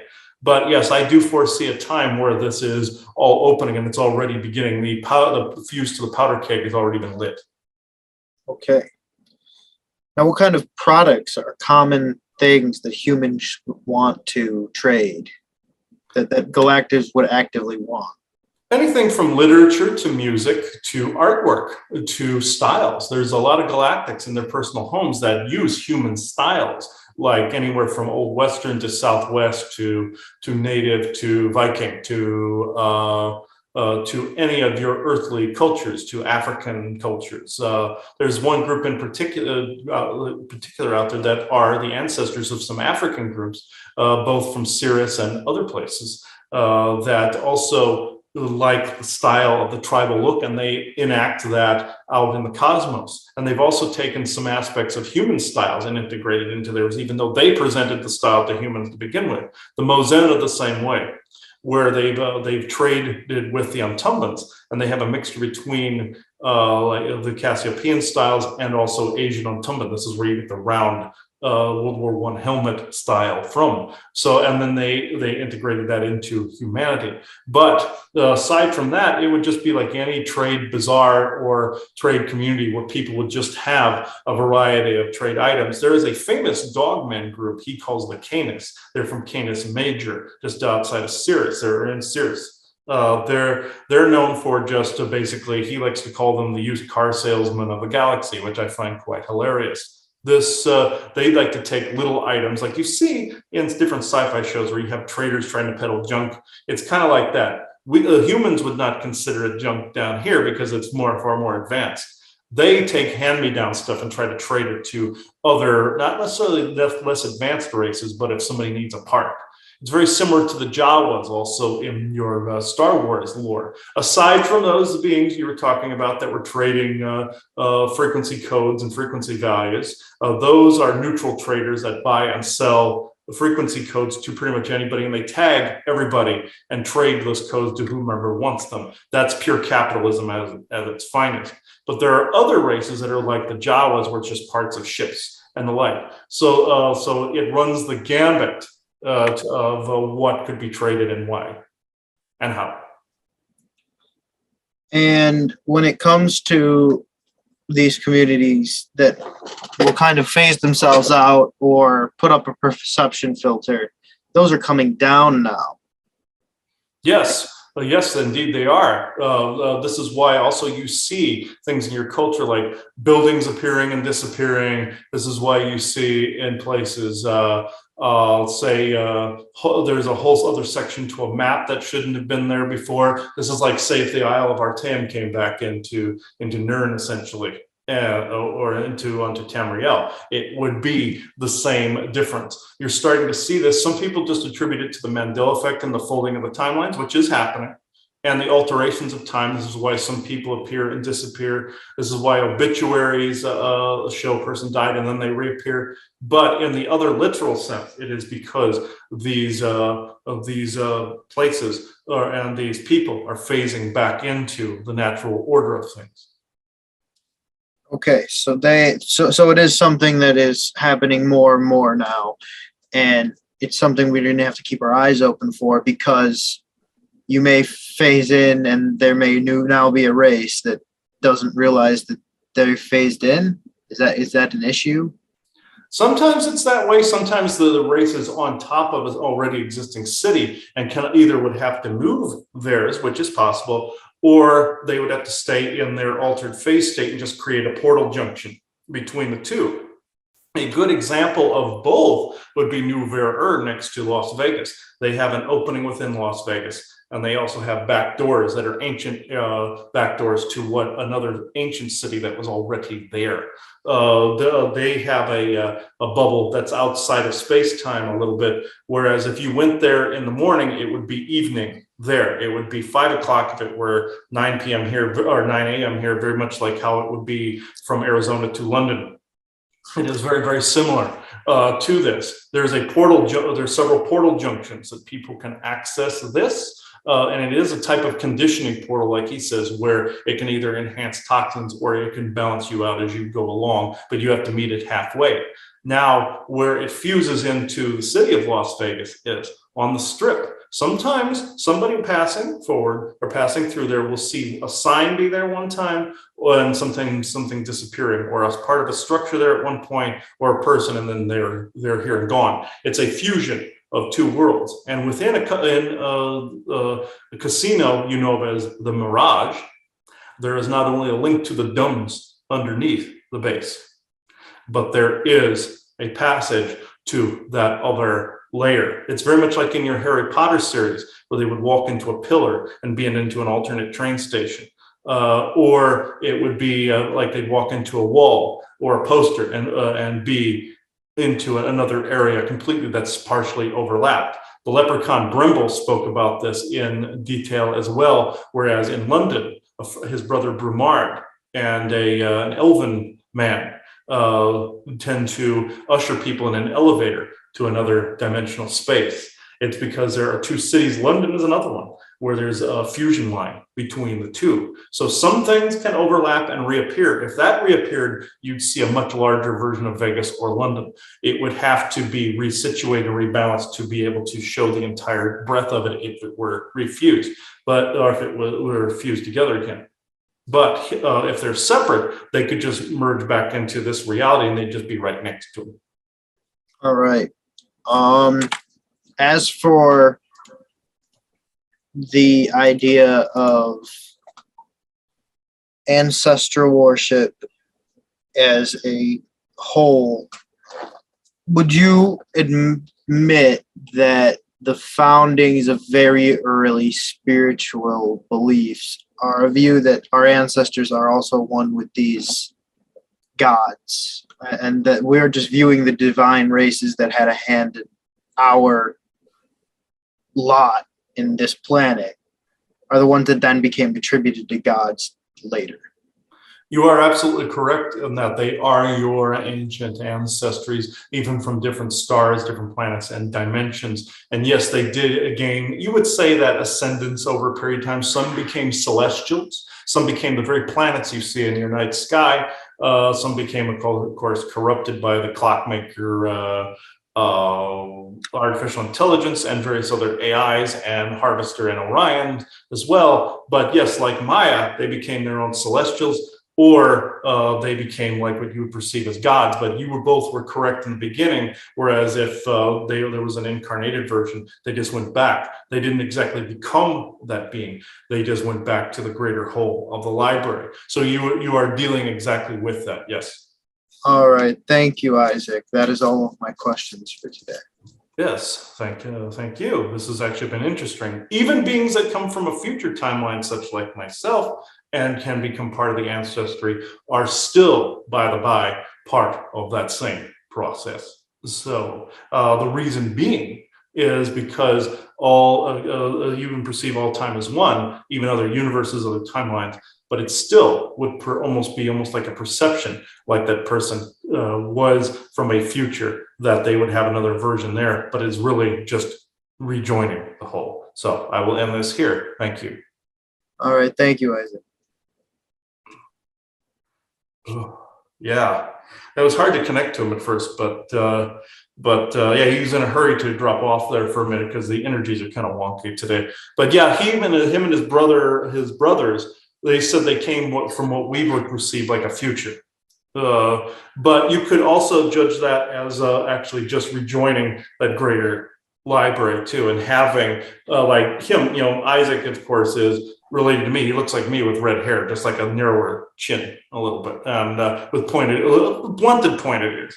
His brother Charles has full pointed, but they went back in time and entered the ancestry. There was also another one by the name of Thomas that said he was a time traveler from another version of Earth, came back and integrated himself into my family line. And I saw him also in Henry VIII's history too, as a member of the court trying to keep Henry VIII in check. He would have gone more insane than he did if that guy hadn't been there. So it was another situation where somebody was put into a proper place. Time travelers will do that to try to alter the fabric of the timeline to be able to make it better. Some came from the future to, like the White Knights, for instance, came into different points of the timeline to avert like a nuclear conflict. I found out one in particular was the Cuban Missile Crisis. And I found out that could have gone very differently. That was depicted also in a show called Sequest 2032, where they went back to the Cuban Missile Crisis and saw there had been a nuclear conflict. That was actually a true temporal event that was being depicted there, whereas humans then were also becoming the very manicures of the timeline to repair it. That has happened from other timelines, but what Isaac was implying was there's still a version of them there that is kind of overseeing this whole thing. And it is more, from our perception, it would look like a split reality when it's one solid thing. So, and also on Galactic Interstellar Council after show, we came to find out there was a Mayan archaeologist that had an active avatar here that was more embroiled into the indoctrination. She was trying to be a guide to her avatar. So one could argue that people's guides are just them from parallel universes and other dimensional states from the overall. So one could argue that as well. It's not always the case, mind you, but sometimes it's galactics that have agendas too, good or bad, and conflicting as well. But one could argue that other point as well. So if there isn't anything else, we could take this out from this point. If you have anything else to add to this. That's pretty much it. Yeah, I think this was a great show today, folks. So hope you enjoyed this as much as we did. So thank you everybody for watching this show, and there's going to be more to come. So bye-bye, everybody. All right, everybody, have a good day. Okay, here's a good example of an aspect or a fractal.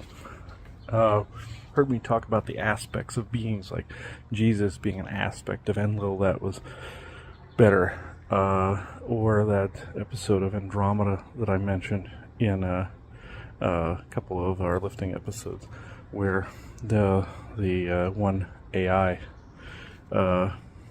that was in love with Rami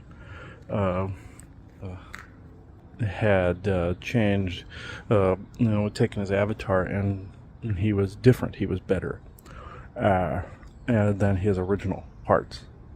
You've heard me say this about Michael, or the brat we call him, or you've heard me say this about other beings, that sometimes an aspect shoots off of them that's actually better. Heard us talk about that in the Elder Scrolls recordings, about the Chim and Zero Sum and all those things. Great example of this, kind of a physical one, is in Batman the Animated Series years ago, where the other Robin, not the one that became Nightwing, but the next one, comes across this little girl that's running from this big guy, and the big guy is this villain by the name of Clayface. He was originally somebody who had been molecularly changed from a human into this shape-shifting clay-like figure, and he melted because he got in water, drifted near a nuclear power plant, and became eventually the villain Clayface. Well, he'd become that before, but he had the ability to separate aspects of himself and use them as like spies, so that he could see other areas and other places he could literally replicate like a cell. And what happened was he molded this little girl to become a spy. That's why she couldn't remember who she was. She had amnesia in it. And when Robin finds her, she's just this little kid. And she eventually, traces her origin back as Clayface is pursuing her. He wants that aspect of himself back to reabsorb. And it's almost like a soul harvest in a way, because this soul shard of him creates a new being. And Robin tries to defend her, but in the end, Clayface reabsorbs her. And he goes to kill Clayface. And Batman goes, no, you're going to be no better than him if you murder him. Because he had the ability to kill him. He found out how to separate his molecules and turn him, basically turn him into mush. And he was going to hit him with that weapon, and Batman goes, no, he's despicable and evil, we'll find another way to get rid of him. And basically Robin goes, no, he's guilty of murder. And this was Batman and him were slightly disputing this because of what the nature of the young girl was. He's like, no, this is just an aspect of Clayface. This was just always going to be his spy, piece of him. But one could say that it was a soul shard that became a different being, a better one, a better version of that being that could have then altered the entirety of that being. Like what I was saying, codes from here can alter the fabric of the oversoul and transform into something totally different, a different name, a different face. Just like my oversoul may not be named Toran Kal after a while, it might be something else. I may choose to keep my own name when I go back there. Just like Frank Frazetta said, he just kept the name Frank, and created Frazetta World there in his oversoul. It's the same thing. But with this was like a mix between that and soul harvesting, where he just absorbed her back into his body and killed that personality. So Robin saw him as a murderer at that point. So it was a good point that Batman episode was making. And it was a good example of fractals and a good example of aspects. So that that it was very, very, very interesting. Kind of like in the Elder Scrolls series where they say that Tiber Septim is an aspect of Lorcan. That's what the elves believe. So, yeah, you can look into those videos. I'm not going to go completely into it because we went into it in detail in those. But this is just a very, very good example of fractals and soul shards being separated or aspects. So, I will leave it there. It is 8:28 a.m. Sunday, August 14th, 2022. Thank you. Okay, you want a good example of the yield that was being mentioned, or one like it.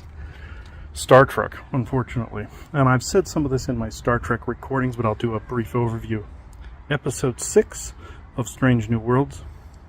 One of the most satanic things I've ever seen in my life. Check that out. But mixed with a bit of good in there. They tried to say it was like sacrificing one child to save a civilization. That's a Kabbalist, satanic, Luciferian way of thinking. Like they sacrifice a person to their lord, or Lucifer, the devil, to have a good harvest. They pulled this off in South Park as well, where they did the whole Britney Spears thing. They were basically saying that they were going to sacrifice her, but that got averted, obviously, because she came out of her ordeal. But the whole thing where they were going to do it to Hannah Montana next on there, which they did it in a humorous way, but there's the yield right there.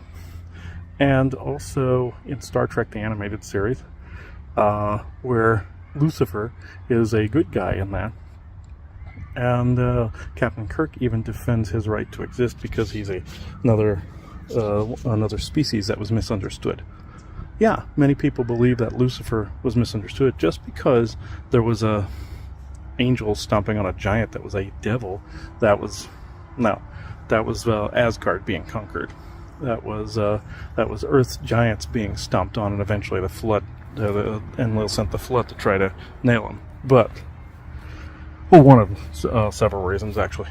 But anyway, just because you find out certain angels or the bad guys doesn't mean that Lucifer's suddenly the good guy. He was equally as bad as a lot of them. Remember, he's a fallen angel too in the story. So they try to make him playful, also to show Lucifer, showing him to be good, and being the good guy. That's also Luciferian Hollywood, Satanic Hollywood. Doctor Strange with Dormammu. You heard me mention this. This isn't going to be in the Doctor Strange recordings, but Dormammu stands for Father God or All Father. Of course, Satanic Hollywood would say the All Father is evil. That would be one of its greatest rivals, if you go with the biblical mentioning of things or depiction of things. Another one is The Witcher to a smaller degree. In the game where you see Geralt coming across some salt across the doorway, he goes, "Oh, they put basically poor schmuck put this here, thinking he was going to stop this negative rock elemental creature in the caves below. That's a silly superstition. Salt always works." They added that's the yield. You see, you get a lot of mostly good knowledge, and you have a little bit. It doesn't even have to be 50-50. You have a little bit in there defending some of the ideal or some of the satanic or bad satanic. I don't want any negative letters. I know there's some good Satanists out there opposing the church. I understand. I don't want any hate mail. Basically, of course, there would be just a little bit in there, not even 50-50, like I just said, that would either defame the rest of the information, retract from it some way, or integrate something else as fact. That's bullshit. Like with some of the ascension information, we're going into 5D, but then you have to drop into your heart to get there. You're already ascended. You just need to ground your I am presence to the earth and not give your energy over to something else to solve your problems. Call on True Benevolent Source Creator for help, or call on True Benevolence, with no conflicting agendas, of course, for help, or True Benevolent Spirit, or True Spirit. But the true inner God within, or the I am, or that fragment of source grounding here, will mantle you with the oversoul, and the good aspects of the oversoul are good aspects of the avatar. We've said that in previous episodes, but These are aspects of the yield where, again, like what we were saying in the Jim Zero Sum, where they tried to say we, they, them, all that, and it's really I am rounded mantle. So there's your yield right there. You see where there's truthful information mixed with just a little bit of bullshit in there to be palpable and be believable. So that's essentially the yield also of information, where they give enough like disclosure that's real, and then they throw in some disinfo and misinfo bullshit. There you go. You always have to discern. Don't throw the baby out with the bathwater just because one thing's a lie, and they're hoping you throw out the rest. Keep what serves, discard what doesn't. Discernment, and also what happens to work for you. So I wanted to put that in there since we mentioned galactic politics in this, and this will be after the other galactic politics episode we did with our friends in Australia. So I wanted to put that in there. And I know this doesn't seem like it had to do with this episode that you just saw on the Psijic Order, but it has a lot to do with it. Like with the galactic politics and the yield and the current BS that's going on right now. So I will leave it there. It is 1:46 p.m. Tuesday, August 16th, 2022. Thank you. Another example I neglected to mention about like the whole accords that you see. The accords between the Psijic Order, wanting to hold the line. So just because Molech Bal decided to harvest a village, I believe this type of thing happened in the past and happened in antiquity, and that's when you saw these accords pop up. And the example is in Stargate SG-1, Stargate Atlantis, Stargate Universe. The ancients that are in it. Any of their people try to interfere in the affairs of men, they punish them immediately. And that's what the Psijic Order was doing. They got to such a level that they went, yeah, you're not going to be allowed to do this. You screwed up. We're even calling it the Cold Harbor, accord or agreement after Molech Bal, and you can't do this anymore. And keeping them in check, like there had to be some rules in place, and or the Psijic Order was going to come after them, and that's why Ryan said they didn't know whether it was a threat or whether it was an agreement. I'm thinking a little bit of both because of the yield, but in Stargate, the ancients that are in it, and even against their mortal enemy, the Ori, they won't let any of them arm humans and give them knowledge, because they could literally just touch them and enhance their genome, and it would cause a lot of chaos. But the thing of it is, they brought in Merlin and Morgana into it, and both try to help humanity at some point. Morgana was essentially Merlin went after Morgana, and because he wanted to help humanity fight the Ori. And Morgana eventually sees the light and tries to help, but they try to go after Merlin. They couldn't find him, and because he hid in another dimensional crack.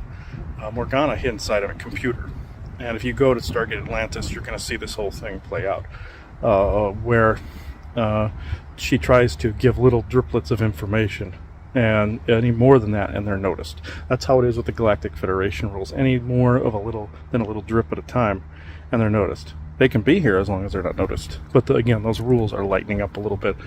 But in the case of the whole Cold Harbor Accord, you would want somebody standing at the gates like that. You would want that, and that does go on. The Mozen fit that bill. And some of the Jedi Order type of groups, like in Cassiopeia, fit that bill, and other galactics that have the power to keep other groups at bay. They were basically representing different galactic groups that have different agendas in their layers of oblivion, and dimensional beings that have different agendas. But that's what that was representing. And they showed, Mayron Dagon being like a big demon. Molech Bal is essentially an Orion. Marin's Dagon is essentially like reptilian demon, and you have Nocturnal, which is essentially the patron of the Thieves Guild that also tried to usurp that power of the universe. They all tried to one up each other, and that's the hedge bet of the gods, or hedge bet of the bets of the Galactic Federation, and humanity gets involved constantly in that. In the past, it was more so like a big chess game. And that is where that comes in. And that's what you're seeing with these Daedric Lords and the Aedra, too. And you're seeing the different gods that the good guys that step in, like Akatosh in end of the Oblivion conflict. You're seeing these different things, the way that it actually plays out. If one gets involved too much, another group has to step in, like the Mosin did for Dark Darshinians, Orions, and Reptilians. And Force people have done so. A lot of different groups have done so, benevolent-wise. So yeah, that's what you're seeing, and you're seeing like the Mayan Federation, groups of that nature. But only if they have to. Some only step in if they have to. Other ones want to continue their hedge betting. You're basically seeing all of the above with the Elder Scrolls, lore, and mythology. The people always ask me, why is this stuff important? Well, that's why. Knowledge is power in this. Understanding is power. And the more you do that, the more you break that system down of all the things that aren't needed, and you bring in things that are. And you heard me explain more in the show. I'm not going to rehash it.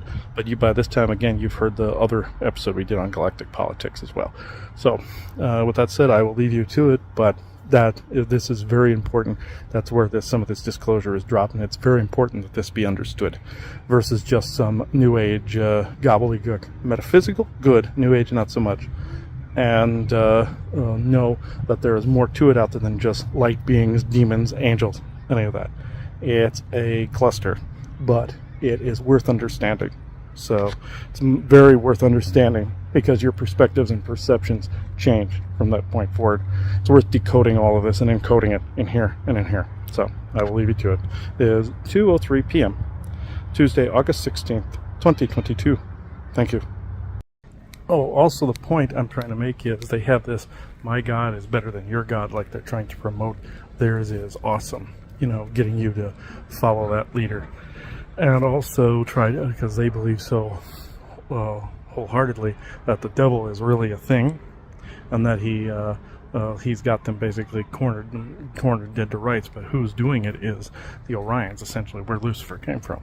So essentially they're not totally wrong, but their God is definitely not bigger than the overall benevolent source creator. Even though source creator in and of itself is neutral and encompasses all things, including the Orions now, benevolent source creator and your own inner I am is far more powerful. I wanted to point that out because, yeah, they're pulling the, my God is better than your God, look how wonderful he is, look how kind he is. And they even did that in a show quite a while back that I can't remember, where the Antichrist, it was something about the Antichrist, and there was this Luciferian, like reptilian type figure in it, where he was part snake and his heart was in a different position in his chest, just like a reptile's. It was on the opposite side or center. And sometimes some Pleiadian groups have that too. So do these Nordic Pleiadians, or Nordic Orion Aldebarans,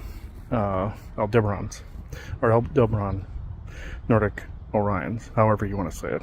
Evil have it because of the reptilian DNA. So this figure was trying to promote his god to a bunch of prisoners and try to convert them. And then, of course, they bring in Jesus as a baby, like born again. And weird movie. I cannot remember the name of it. If I find out, I'll put it in the description. But I'll have to ask my mother on that one. But because her and I watched it then, and that character ends up getting killed. In the end, I believe they cut his head off or burn him. And he could only be killed with a certain type of dagger. More than likely silver, or with meteorite or something like that in it, or diamond cut blade. So I believe they kill him, and I think they cut his head off and burn him like a vampire. But because he's essentially a demon in the flesh, or supposed to be. But that was another way they were promoting their religion. So it is 2:28 p.m. Tuesday, August 16th, 2022. Thank you.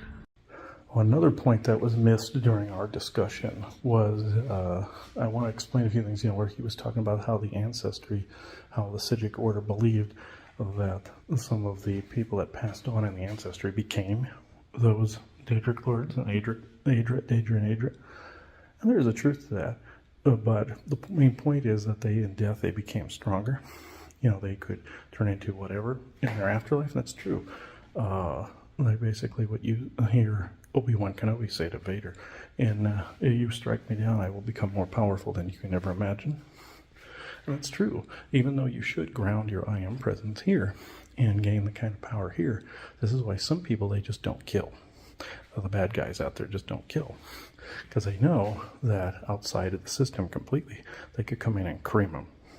So if they're not in any sort of soul trap, you heard us mentioning soul trap stuff, if they're not any sort of thing like that, and they've essentially, they're kind of ascension, but it's more of a transmutation where you create your own idyllic afterlife. You take all those codes back to your oversoul and mantle it. Even though you can mantle here, both sides, you bring back and you mantle it higher than where it was, elevating its status, therefore becoming more powerful than these satanic shitheads could ever imagine.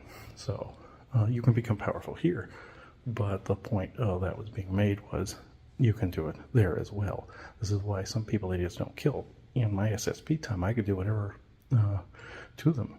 They did traumatic things to me. They did horrible things to me and people around me, but they didn't kill me. I found out it's because they wanted me more locked into the system, but also while you're here, you can still do things that are freeing and more sovereign, adding that mysticism into the air.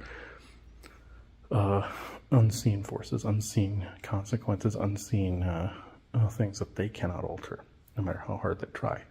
You better yourself, do your shadow work, ground your I am presence. You can change the ethers around, even by noticing some of the things you're doing. You're changing things. So that's what you're here to do. Audit. Same thing. You're auditing all this stuff from the past and your genetic memory, meaning both past lives, rectifying those, bringing resolve to those, as well as genetic history, familial history, where viruses in the DNA. This is something they also don't want done. They want people to see no value in one and value in the other, so they kill themselves, or so they're not here fighting them, or they say, oh, there's no value in the afterlife, and there's nothing there but dust. That's the atheist side. So yeah, the godly side's been abused, but so is the atheist side. I want to make that point. And there's value to both ends, but you can still become very powerful there to where you're out of their reach. The spirit world is completely out of their reach. That doesn't mean you put a gun to your own head here. No, that's not what I'm promoting. Other people say, oh, if I'm dead, I can be more powerful. No, I'm not saying shoot yourself. I suppose unless your mission is done here, but always stick around. Always make sure that your task here is done, your audit is done, everything you came here to do is done and continuing. But if it is time for you to leave, of course, that's time. But there are also times where somebody will say it was your time and it wasn't. Those are either exit points or there is something wanted you in a soul trap. But to avoid all that, it's intention when you pass on. But just know that I'm not saying commit suicide. I would never say that. So I'm going to leave it here. Oh, there was also a famous figure. I'm not going to say his name, but he said he was going to try to become more powerful in the spirit form just by committing suicide. It never happened because some beings were trying to get him to do that versus become the all-powerful being in the force, essentially, or joining with the force or manifesting with the force easier, or a force ghost. No, they were tricking that person. I want you to know they were tricking that person because it was involving the negative blue avian. So I'll leave it there. You could probably guess who this is. So it is 2:35 p.m. Tuesday, August 16th, 2022. Thank you. I want to say another good example of a slow drip change is the show you may know, Quantum Leap. That one with Scott Bakula years ago, the one he was famous for, where he would leap into someone and play their role. And basically their aura surrounded him and they got transported to a waiting area and time got altered from there, kind of manicuring the timeline. I suppose you could say that's a good example of a gardener, but that's also someone who could be, considered to be someone who is rightfully manicuring. There was people forget that there was the AI Ziggy, and there was an AI named Lothos. And Lothos was the one that wanted to screw up time or prune it for their advantage. That would be more like Gardner.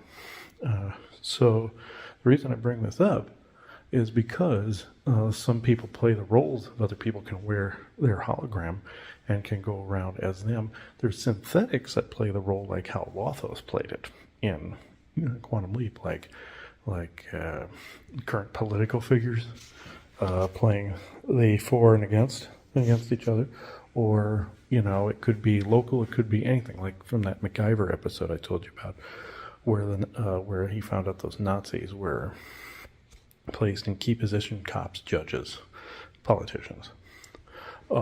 It's like that, but think of it as like Quantum Leap, and also think of like Valiant Thor. Valiant Thor's people, slow dripping information within the aforementioned, politics, religion, academics, private sector, kind of manicuring it and going in a particular direction. Same thing with the Psijic order. They were essentially doing that when they stopped the Daedric lords from manifesting in Nirn. So I wanted to bring that up because creating some of these rules made it so that things could play out in a certain way. The bad guys have done this, say the Montauk Project, when they went back in time, and also the time travel projects, thanks also to the Gardeners as well. And I guarantee you the Gardeners were involved in this to a certain degree, putting back the ancient tablets in history to have certain religions come about, like Christianity and all them. Same way the Romans made up a lot of the crucifixion and the Christian story of Jesus. There were a lot of time travel incidences that popped up there. And anybody that says they've gone back in time and their test was to kill Jesus over and over again, bullshit. Okay, it's safe to actually say that one. Okay, Isaac's concerned for my safety with that particular story. People will know what I'm getting at with this. But anyway, setting up some tablets, even cuneiform ones. Certain tablets that said certain history, so people could look back and go, oh yeah, see, it's in history, it's right there, it's canon, essentially. No. Manipulation of the timeline is cheating. So, but the whole point I brought up Quantum Leap is because it was being inserted at the right place at the right time to be able to fight off the other temporal manipulations by Lothos. Sam Beckett, Scott Bakula's character, thought it was like God doing it. And the overall godly consciousness or benevolent source creator tried to tell him it was him all along that was directing it. It was like his higher self that was directing it. He never believed it, and that's how he never got home. But the whole universal consciousness basically told him that it was by his design. And I find that very interesting. People forget that part. And also, that in the last episode of it, he was at a point in history, I believe he was in 1901 or something like that, and he wasn't supposed to be able to get there. But it was in more of an alternate, a dimensional pocket where people's souls would meet up, or an alternate version or an aspect of themselves would meet up in this safe place, or relatively safe place. That was still playing out that moment in history, very much like the pockets do and the fissures do. But it was different. And it took a while for his friend Al to find him because he was in some weird time skew. But that's where God or the benevolent source creator could speak to him and tried to tell him that it was him that was in the driver's seat all along. And he didn't want to believe it. He wanted to believe somebody outside of himself was. That made a very good point. But then he went back and changed some of Al's history so that he would he would stay with a wife that he really loved, that he lost because he was gone in Vietnam. And she left because she thought he was dead, but then moved on by the time she figured it out. So he leaped in as himself and changed things. At the end, he found out he could go anywhere and anywhen as himself and be like a temporal traveler, like Wesley Crusher at the end of Picard. When you find out he's the perfect example of mantling. He even says, I was once called in a different life or a different form, Wesley Crusher. but that's he brought in more of his higher knowledge, and he mantled as himself. So that's essentially what they were getting at with that ending the quantum leap. That's why God was telling him, no, it's you. It's always been you. I may have started this whole thing, but it's always been you. Started like the universe, started time, all this other stuff. But it's always been you that designed this. It was only your human self that designed the government project that was time travel. And it was based on a government project. It had its own serial number, had its own secret base in a mountain, all of it. And even in an episode where he leapt into an old man that was ridiculed for seeing UFOs, when they put truth serum into him, it was Sam Beckett that was telling the history and gave the government number and all this other stuff, and then Al warned him, don't say anymore, you could corrupt the beginnings of Project Quantum Leap. But it was inside of a mountain. The whole thing was government project. Essentially they were saying Montauk, but the time and or some variation of time travel project in there. So just know that, yeah, that's a form of disclosure, but that's not what this discussion was about. It was about somebody was put in a particular place at a particular time, even though it rivaled some darker group out there that was doing the same thing and counter move. That's basically what's going on. And it's groups like the Psijic Order that would be more like on our side, even though they have their own thing going on. And creating deals or creating contracts that would block certain things or manipulating certain contracts that are out there. Or in some cases, there's other ones that do hedge betting to see who wins what and how, like I said in previous recordings. But the point of that is that show was accurate towards that. And it was accurate towards how some of these groups do work. And some can they leap into in place of somebody like that and keep their form? Yeah, I've heard of that happening. Again, the darker side uses the synths when they replace people. But yeah, can I say somebody can leap in like he did? Yeah, absolutely. And can switch out with a person like that? Yeah, it's not the most common thing, but I've heard of it. So I'll leave it here. It is 6:25 p.m. Tuesday, August 16th, 2022. Thank you. Okay, I'm going to give context to a species that was mentioned in that episode. I looked it over. There's some things that Isaac said that are not in context. Ryan and I discovered some months ago some beings that were putting these like almost holographic boxes inside of people's abdomens and chests. They had these little wires looking like they went off to the side. So it was a cube, and it was a frequency recorder is what it was. Your energy would flow over it, and it would record the frequencies at any given time. And they would take those codes, turn them into mathematical algorithms, and sell them to whoever wanted them so that they could replicate that frequency tonal value. One could consider that almost like a codex, but this group was neutral. The Orions threatened their world ages ago. They destroyed their world in the Orion Wars, and they had to go out into space and do trading. They're like the Jawas in Star Wars, where the Jawas trade junk. But even Isaac said there was a species like that too. But these guys, like in Obi-Wan Kenobi, you see them trying to sell his own engine and machine parts back to him. He goes, "Oh, at least if you're going to sell my own part back to me, at least fix it," sort of thing. But what happened was these guys, they will record anybody, Orion military, regular Joe, everybody had them. But if you learn how to remove them on your own, they don't come back. Like if I remove it in a session, they'll keep going back to that person. And what they look like is they look like the Jawas from Star Wars, but they're orange. And they have like this pharaoh hood like thing around them, this like striped pharaoh hood thing a little bit. Well, striped and sometimes solid color like the Jawas do. They have a cloak on the same way, but they're orange colored, like pumpkin colored. And they got freaked when I was removing these things, and then they tried to explain their story. And they came to Ryan first, and he found them. He found their equipment first. They leave him alone. They leave me alone.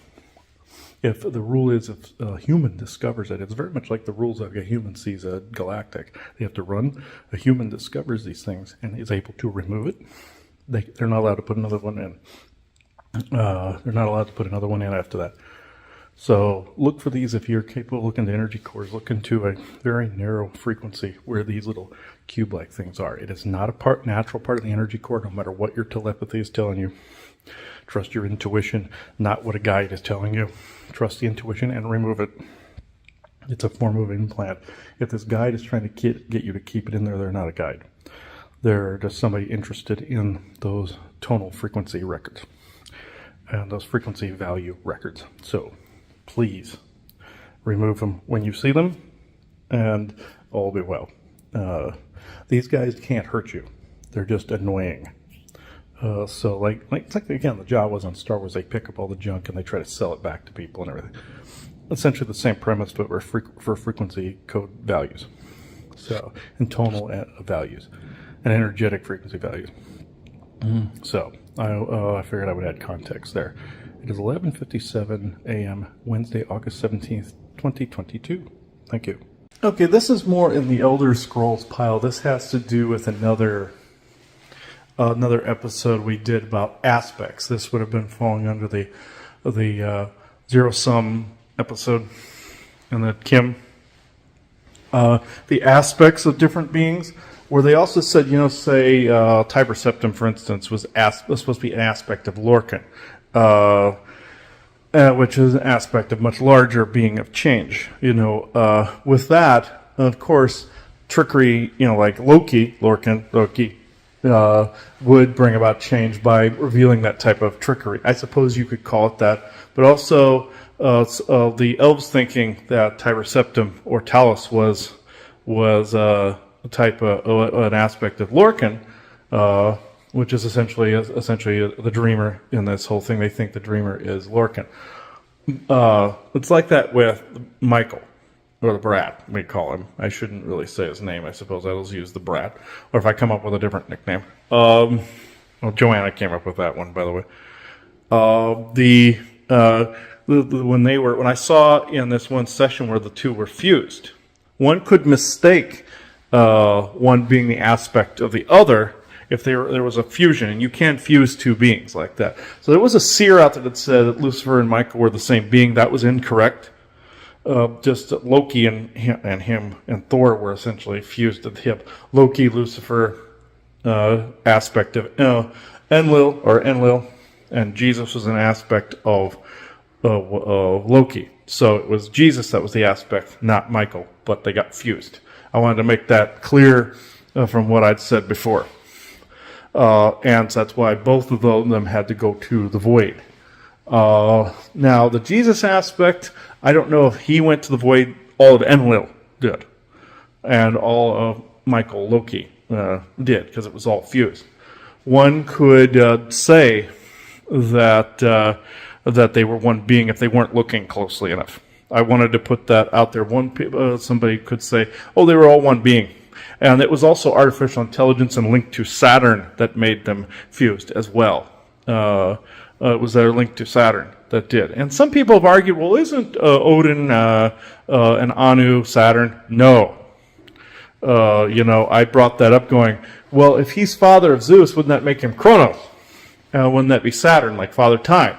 And again, fusions that took place. Fusions were positive, negative. Also, AI fused a lot of these energies together. I made this mistake too. Just like I thought Vulcan and the Greek blacksmith. Man, I'm having a brain fart today. But I'm just saying, I thought those two were one as well. No, they were totally different. Just because Hephaestus is his name. Hephaestus and Vulcan are two completely different beings, even though one was considered to be the equal in Roman and Greek. They're not the same being. So sometimes they did mix those up and mess those up, and people fused them in history when they weren't the same being either. Vulcan, he looked exactly like you'd expect, like a Vulcan from Star Trek. So he was basically, that's where the word volcanic came from. Who was under volcanoes, both Draco and also Syrian elves That's what he looked like. Looked like a Vulcan from Star Trek. That's where Roddenberry got the idea from. So that's he did not look like Hephaestus. Hephaestus looked like almost like a Viking with darker skin and curly hair, kind of like a Middle Eastern Viking, Greek looking. That's so they look totally different from one another. So that's I wanted to show the differences there. I'll end this here, but I just wanted to compare. Apples. People are comparing apples and oranges and fusing things that don't need to be fused, and also picking up on things that are fusions and not actual a singular being, and AI manipulation. So and telepathic manipulation. So it is 10:55 a.m. Monday, August 2nd or August 22nd, 2022. Thank you.